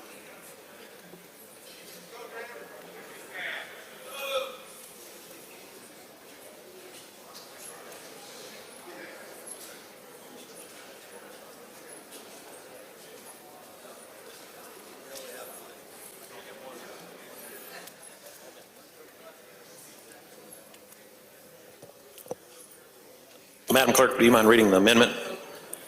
Recognize Madam Clerk to read the amendment. Amendment number 4 by Representative Eubanks. Amend lines 1361 through 1363, has not served as a member or officer of the Mississippi Senate or Mississippi House of Representatives at any time from January 1, 2022 through December 31st, 2025. Amend on lines 1364 through 1366. Is not a relation by blood or marriage within the third degree computed according to the rules of the civil law of a person who has served as a member or officer of the Mississippi Senate or Mississippi House of Representatives at any time from January 1, 2022 through December 31st, 2025. Amend the title to conform. Thank you, Madam. Ladies and gentlemen of the House, friends, we sit on the cusp of clarifying and legalizing a drug program that is technically federally illegal. On a side note, don't ever let anyone tell you that we can't do something just because the feds tell us that we can't. This very bill is a case in point, and if we become the 38th state to approve it, there is proof for that type of action. Over the course of the last couple years, we have witnessed tons of big marijuana money from out of state flow in to influence and lobby for this 450-plus page bill that we have before us today. I'm sure you are like me, and you have heard of several members on both sides who have plans to cash in on the very industry that they are now creating. What my amendment aims to do is simple: to ensure that a medical marijuana program instituted in the state be devoid of undue influence and manipulation and personal gain. Something this big must have integrity, accountability, and transparency at its foundation. Any legislator who has been a part of this process and votes on the bill in either chamber who has intent or interest in cashing in on the very program that they helped design and vote on has a conflict of interest. Thus, the 4-year ban on anyone who currently serves as a legislator and takes up a vote on this bill during this session. The current ban through 2022, the end of this year, we just heard the chairman explain that it'll be 6 months before it's even up and running. So it's effectively not a ban. It's a joke. We won't even have an industry yet. We make teachers quit their job and they can't even work for a school district if they get elected for fear of undue influence. This isn't like a realtor who votes present on a real estate bill. If safeguards are not put into place, and as we are sure to revisit this every year going further, as we course correct all of the problems that arise and unintended consequences that could not be foreseen, be they market related, human well-being or cost, or health, we must ensure the absolute integrity of this program. That can't happen when an individual serving in the legislature or their close family members profit from this program. If we do not pass this amendment, then the very people tasked with monitoring and course correcting and developing this program have already been compromised. If this is to be a true medical marijuana program with the best interest at heart of the people of this state, we must ensure as a top priority that the very people entrusted to do so have no interest financially in the outcomes. I encourage you to vote yes on this amendment loud and proud. And if it fails by the voice vote, I encourage every one of you to stand up and force it to the board to show the entire state whether you are for digging the swamp deeper here in Jackson or truly initiating a program with integrity for the people as intended. Please vote yes, very loud, and stand to force the vote if it fails, and be on record for not being a part of digging the swamp. Thank you. Do you have any questions? He does not. Anyone wish to speak? I don't see anybody. Recognize the chair, the chairman to respond.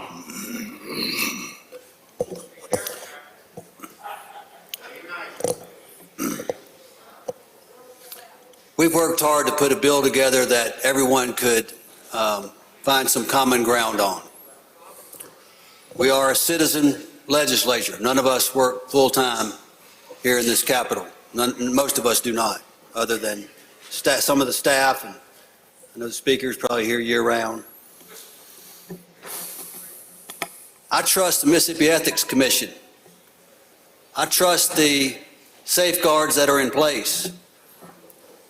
We have said that no member of the legislature, no member of the sitting member of the House or Senate or their spouse can have an ownership interest in any entity involving medical cannabis through December 31st of 2022. We are making sure that none of us are involved in the first wave. Licenses will begin to be issued in 120 days. Anybody in the legislature is going to miss that. I have no intention. I am not going to be participating in this program. Not going to be licensed, not going to have an ownership interest. I don't know if you are or not. But there is no other industry that we're prohibited from being a part of. And there are times when people have to vote present in here because of who you are and what you do. And you do that because you do have a conflict of interest. And there is a method for that to happen. And we have the method of having the Mississippi Ethics Commission. We have a statement of economic interest. We have accountability that prevents us from having those conflicts. And so I would ask you to trust the Mississippi Ethics Commission and to vote down the gentleman's amendment. Recognize the author to close on his amendment. Ladies and gentlemen, I would submit to you that no other program is federally illegal. So yes, there is a lot at stake here. There's a lot at stake because this isn't like any other industry. And the outcome will truly affect this state for generations to come. Please vote for this amendment. We need it. We need to tell the people of the state and the people back home that we are for a program that has integrity, for a program that has transparency, and for a program that doesn't make us all look like part of the swamp. So I would encourage you to vote loud and proud. Thank you. All right, question now occurs on Amendment 4. If you favor the amendment, indicate by saying aye. Aye. Opposed, no. Noes have it. The noes have it. Roll call is demanded. There's sufficient number. Open the machine, Madam Clerk. If you favor the amendment, vote aye. If you're opposed, vote nay. Has everyone voted? Has everyone voted?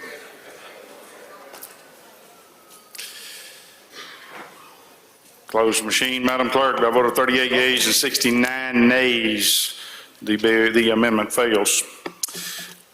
All right, do you have another amendment, gentlemen? Yes, Madam Clerk, will you please read the amendment? Madam Clerk, you're recognized to read the amendment. Amendment number 5 by Representative Eubanks. Amend by inserting the following after line 2162. This subsection shall stand repealed from and after the first day of the next month following the date that the possession and use of medical cannabis becomes legal under federal law. Amend further by inserting the following after line 4084, sales of medical cannabis by a medical cannabis dispensary under the Mississippi Medical Cannabis Act. Amend further by deleting lines 3836 through 3839. Amend the title to conform. Thank you, Madam. We had a lot of discussion in here over the last couple hours about the fact that in this state we do not tax people's insulin. They're opioids they're prescribed, penicillin, medical equipment. We call this a medical program, and it is being put together and put forth to try and help people that are hurting, that are sick.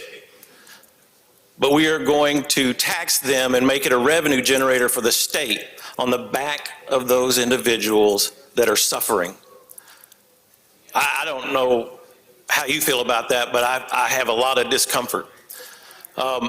As was also discussed earlier, there is probably federal legislation coming that will make it legal. And so what this amendment does is it will take, on the first day of the month following making it legal in this country, that the excise tax would go away. Until that point, the excise tax should be enough to run the program. And the other portion of it is to do away with the sales tax so that we are not shouldering other general fund items on the sick people of this state. And that's it in a nutshell. Recognize the chairman to respond. I agree that medicines aren't taxed. But this is different because this is a Schedule I drug. We're making an exception for it. And there is a lot of uncertainty about the assumptions that the gentleman has just made. When cannabis is made legal across the country, is it going to be made legal just for medical purposes, just for recreational purposes? We don't know. We don't know what that's going to look like. We don't know what the climate is going to be at that time. And I don't want to make a decision now for something way out in the future when I don't have all of the information I need. There's too much uncertainty. I think we need to cross that bridge when we come to it, and I'd ask you to vote no on the gentleman's amendment. Recognize the author to respond. To close. Thank you, Mr. Speaker. 5% is more than enough to run this program and to put it together. Once it is no longer illegal, if that's the direction the federal government goes, we will rework the program. But to double tax somebody that's suffering in our state so that the general fund can have more revenue, I find that to be deplorable. All right, question now occurs on Amendment 5. If you favor the amendment, indicate by saying aye. Aye. Opposed, no. Noes have it, the noes have it. All right, gentleman from Pearl River, Mr. Owen indicates he has an amendment.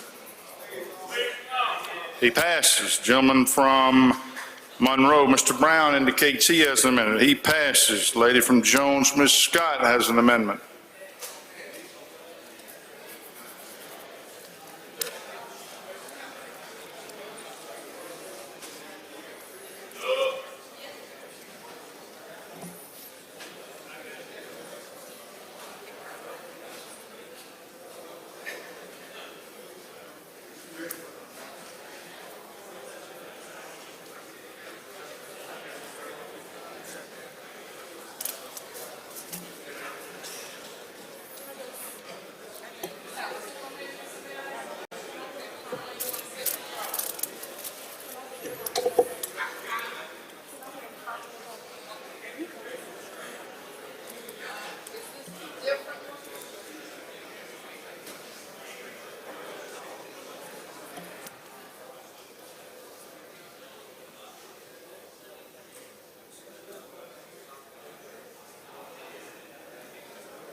Lady is recognized for amendment. I'd like to have it read, Mr. Speaker. Recognize Madam Clerk to read the amendment. Amendment number 6 by Representative Scott, amend on line 2376 by deleting MDAC and adding one registered qualifying patient, one parent who has a child who is qualified patient. Amend on line 2382 by deleting 1, 2, and 3 and adding the following: one qualified physician, one qualified nurse practitioner, one qualified PA. Amend on line 2389 by deleting 1 and 2 and adding 1.2 representatives from MDOH and representatives from MDOR.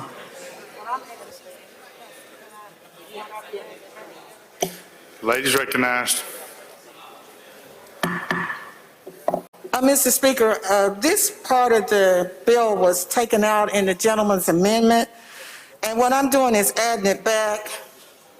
I'm adding back that the Speaker of the House will be able to place on the advisory committee one qualified physician. He can appoint a qualified nurse practitioner and a qualified physician's assistant. Also, the governor of this state would be able to appoint a registered qualifying patient. The governor would also have the ability to appoint a parent of a child who is a qualified patient. And then the lieutenant governor, I might have him confused, has the ability to appoint 2 representatives from the Department of Health. And since they have so much oversight on this program, we thought they needed to have 2 appointments on the Medical Marijuana Advisory Committee, and then 1 representative from the Mississippi Department of Revenue. So that's what the amendment does. It puts this committee back for oversight on the medical marijuana program. Recognize the chairman to respond. Appreciate the lady's input. We have given a lot of thought about who should be on this Medical Cannabis Advisory Committee, giving appointments from the governor, lieutenant governor, and speaker. This advisory committee is repealed at the end of 2025, but as we first get started, it's important to have feedback from all of these different industry experts, and we have given great thought as to who they should be and what areas they should come from. And so I would just ask that you oppose the lady's amendment and vote no. We've given a lot of thought to this. Thank you.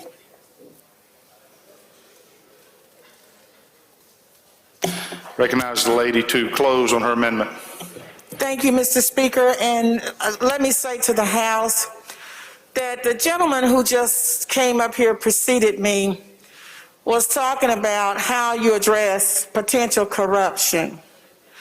And I don't think that you want the fox in the hen house on this medical marijuana program. That's what this amendment does.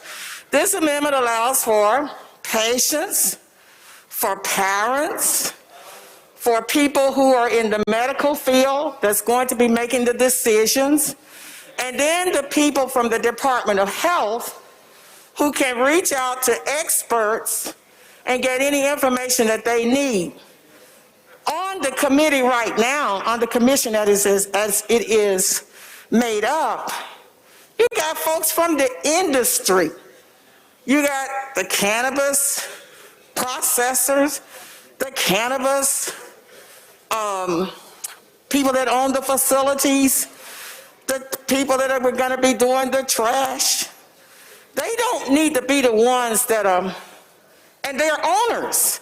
They're not just, people that, they could get technical advice from. These people are owners and operators in the state of Mississippi. So that's the fox guarding the hen house. So I would ask you, this is a good amendment. The speaker gets appointments. The governor gets appointments. The lieutenant governor gets appointments. It is parents. It is patients. And it is doctors and people from our state agencies who have the oversight. So I would ask the House to adopt the amendment. Recognize the chairman to respond.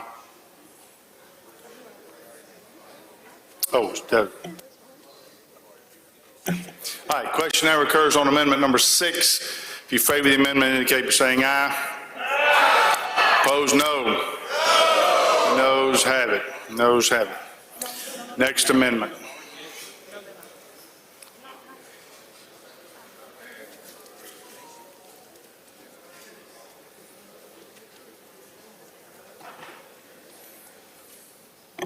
Thank you. The next amendment is at line 1108, Mr. Chairman. 1108. And what this amendment does is that the bill says that once everything has been done, there will be a report that will be disseminated to the chairs of the committee, to the leadership of the state, which would be the governor, the lieutenant governor, and the speaker of the House. What this amendment does is that it says that all of these same reports shall be made available to the public on the websites of the Secretary of State, the House of Representatives, the Mississippi State Senate, the Department of Health, the Department of Revenue, the Department of Transportation, the Mississippi Medical Association's website, and any marijuana trade association's website. And that's so that the public will know, particularly in these early days that this program is being brought forward, they will know what exactly has happened, what was adopted, and what they can expect going forward. So this would be an accountability amendment if the Accountability Committee had it. But this is for transparency for the citizens. So I would ask that you would adopt it. Recognizes the chairman to respond. This is an annual report no later than December 31st, 2022, and every December 31st after. The Department of Health and Department of Revenue provide an annual report to the Governor, Lieutenant Governor, Speaker of the House, Chairman of Senate Public Health and Welfare, Chairman of House of Representatives Public Health and Human Services Committee, Chairman of Drug Policy Committees, and Appropriation Committees of the Senate and House of Representatives. I think that's very adequate to provide that, and I would ask that you oppose the lady's amendment. Recognize the author to close on her amendment. Thank you. Again, this is for transparency. This is a medical marijuana program. And really to vote against this amendment, you're saying that you don't want the people to know what has taken place up here. The only thing this amendment does is just says put it on the website so that it will be available to the people. So to vote against this, of course, you know, we do that. We've done that against the will of the people. But all that this does is just says that you want the people to know what's happening, and you're going to put it on the website. I would ask that you adopt it. All right, question now occurs on amendment number 7. If you favor the amendment, indicate by saying aye. Opposed, nay. The noes have it, the noes have it. Is there another amendment? Gentleman Jackson, Mr. Reed, what purpose you seek recognition? He passes. You recognize for your amendment, lady. I would ask that the Madam Clerk would read the amendment. Madam Clerk, please read the amendment. Amendment number 8 by Representative Scott. Amend on line 424 by deleting the words "or optometrist" and delete the comma after practitioner and add "and." Ladies recognized.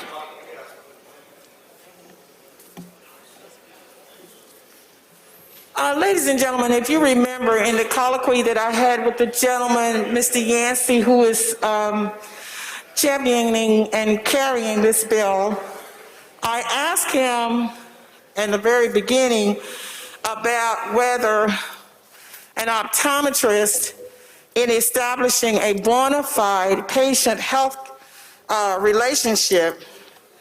The gentleman told me when I asked him specifically about their ability to perform a mental health assessment that, you know, in his mind, he didn't think they could, but he felt like that was not necessary in their scope of practice.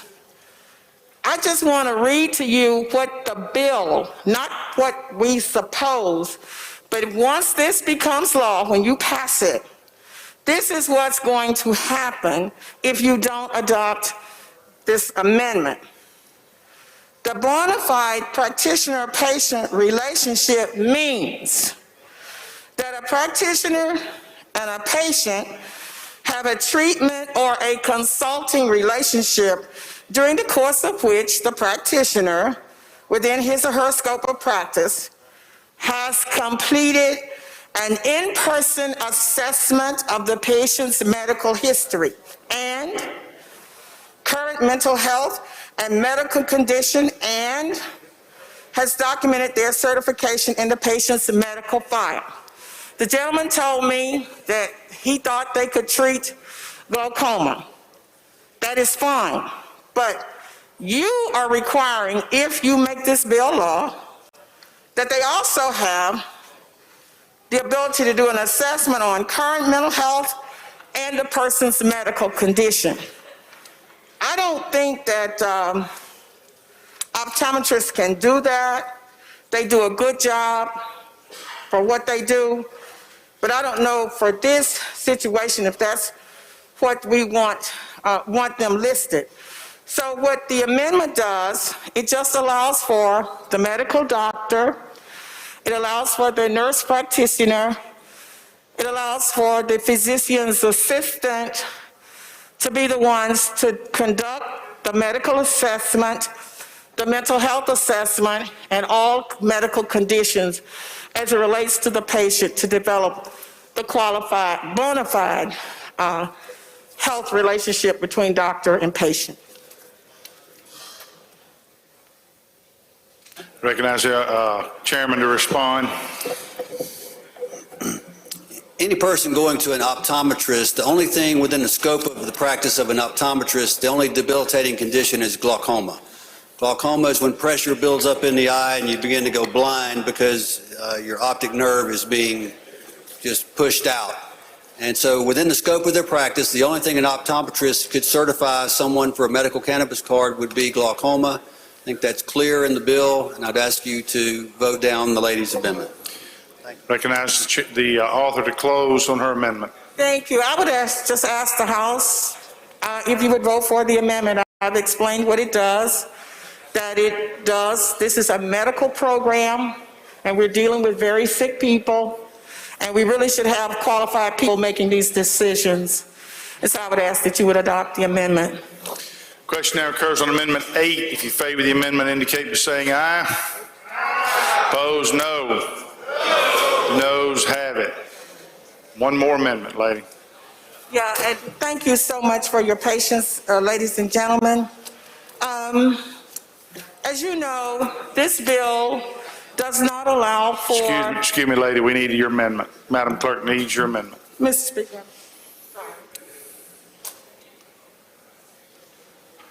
You may continue. Okay, thank you. This amendment allows for the 34,000 farmers in this state who would like to participate in this program, and they do not have the desire to build a building, have to deal with zoning laws and all of that stuff, because they have property that they have been farming for many, many years. This is the biggest cash crop since King Cotton. And we're saying to Mississippi's farmers, no, Mississippi farmers, we're not going to allow you to have the opportunity to grow this particular crop. Now, the argument is that the farmers will lose their shirts if we will allow them to do that. I think the farmers have sense enough to make a determination as to whether this is something that they want to do. But I do think that in Mississippi, the place where we say we don't like a whole lot of regulation, Mississippi, the place where we say we don't want to be in people's business. In Mississippi, we want folks to have self-determination. But in this bill, we say to Mississippi's farmers who grow your corn, your soybeans, who have your chicken farms, your catfish farms. We have all kinds of farmers in the state, and they decide, make their own self-determination as to what it is they want to cultivate in this state. This bill says that Mississippi farmers cannot participate. I'm just asking you, ladies and gentlemen, to give them the opportunity. None of them may participate, but I do think that when you have 34,000 farmers all over the state of Mississippi, that we ought to allow them to grow this crop if they would like to. So I would ask you to adopt the amendment. Recognize the chairman to respond. Again, this is another one of those issues that we gave great amount of thought to. With outdoor grow, it is almost impossible to keep up and regulate how much cannabis is being grown across our state. Outdoor grow is much less efficient. Indoor grow is going to allow you to get 3 or 4 crops a year because of the way that you can fool the plants with darkness and with lights and turning the lights on and off at certain times. And you can make the plants grow and flower earlier than you can in a field. So it's also harder with outdoor grow because it's harder to control the pesticides, insecticides, the leads that get into the plant. Again, we have thought about this 10 different ways, and at which time the United States of America decides that cannabis is something that's legal all throughout the 50 states, that perhaps might be a time when outdoor grow would be allowed, that home grow would be allowed. But in starting a brand new program for medicinal purposes, when we need standardized amounts of medicine, I would encourage you to stick with the program that we put in place and allow indoor grow only, and vote against the lady's amendment. Thank you. Recognize the author to close on her amendment. Thank you. And the gentleman, Mr. Yancey, I want to thank you for having the opportunity to work with you on this legislation. And let me just say to the House that Alcorn State University did a survey, and 75% of the farmers that they talked to said that they really didn't know anything about this crop, but that they wanted to be a part of the program.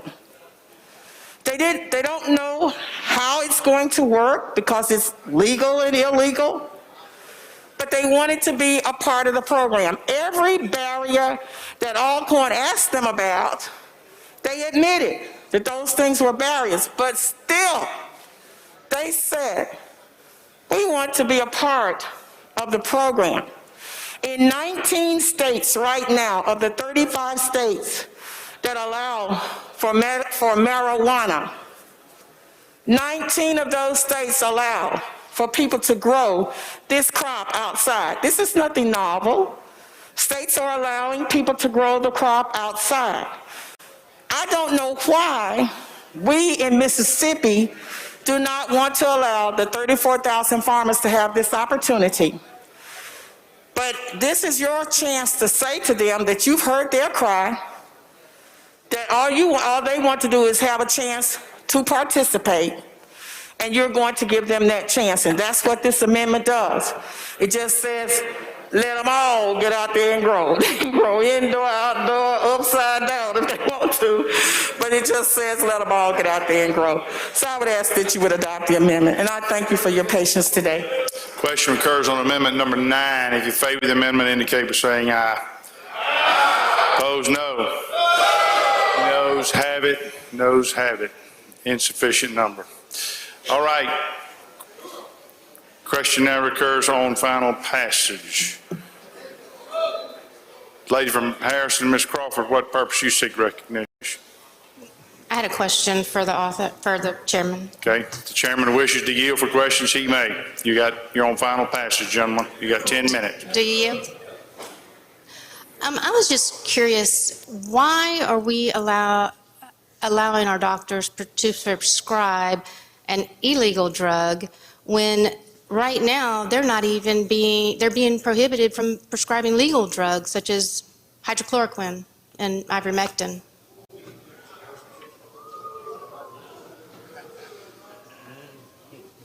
Can you explain that? Thank you for your question.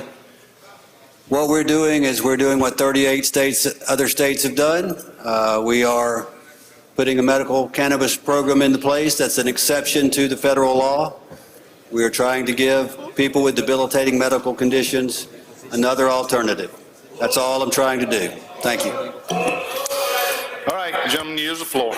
Question now recurs on Senate Bill 2095. Open the machine, Madam Clerk. If you favor the bill, vote aye. If you're opposed, vote nay. Has everyone voted? Has everyone voted? Close the machine, Madam Clerk. I vote 104 yeas and 14 nays. The bill passes.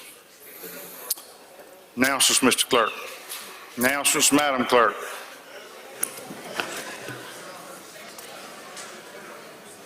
Appropriations Subcommittee N will have a hearing with the Department of Corrections after adjournment today.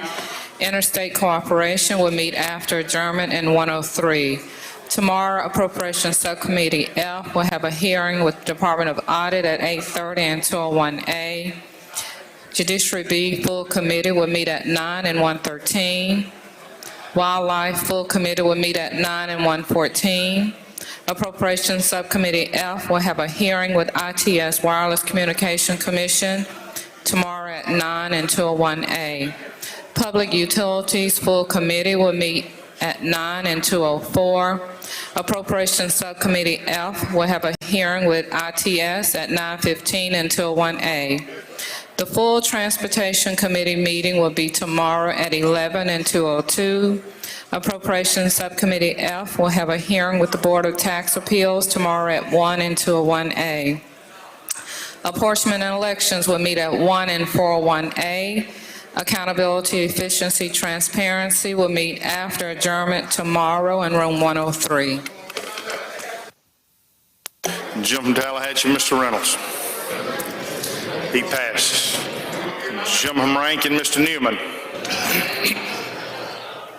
Mr. Speaker, my desk mate and I got our wires crossed, and by unanimous consent, I asked to change his vote on amendment number 4 on 2095 from nay to yay. Your desk mate being? Your desk mate? Yes, my Change desk your mate. desk mate's vote. Yeah, my desk mate. What I say? Any objection? Hearing none, we will do that. Gentleman from Rankin, Mr. Yancey. Thank you, Mr. President. Mr. Speaker, with unanimous consent, I'd like to have my vote changed on amendment number 4. I was voted yes. I'd like to be voted no. Any objection? Change the gentleman's vote. Gentleman from Washington, Mr. Bailey. Yes, Mr. Speaker, I want my desk mate, Mr. Young from Lauderdale County, to be voted yes. He asked me to vote him yes on this bill. Okay, we will do that. Gentleman from Neshoba, Mr. Bound. Thank you, Mr. Speaker. Public Utilities will not meet tomorrow. Thank you, sir. Gentleman from Grenada, Mr. Horan. Thank you, Mr. Speaker. The subcommittee after adjournment, appropriations on corrections will not meet. We made it 2:45. Thank you. Okay. Gentleman from DeSoto, Mr. Eubanks. Thank you, Mr. Speaker. With unanimous consent, my desk mate was voted no on amendment number 4. He was supposed to be a yes. Any objection?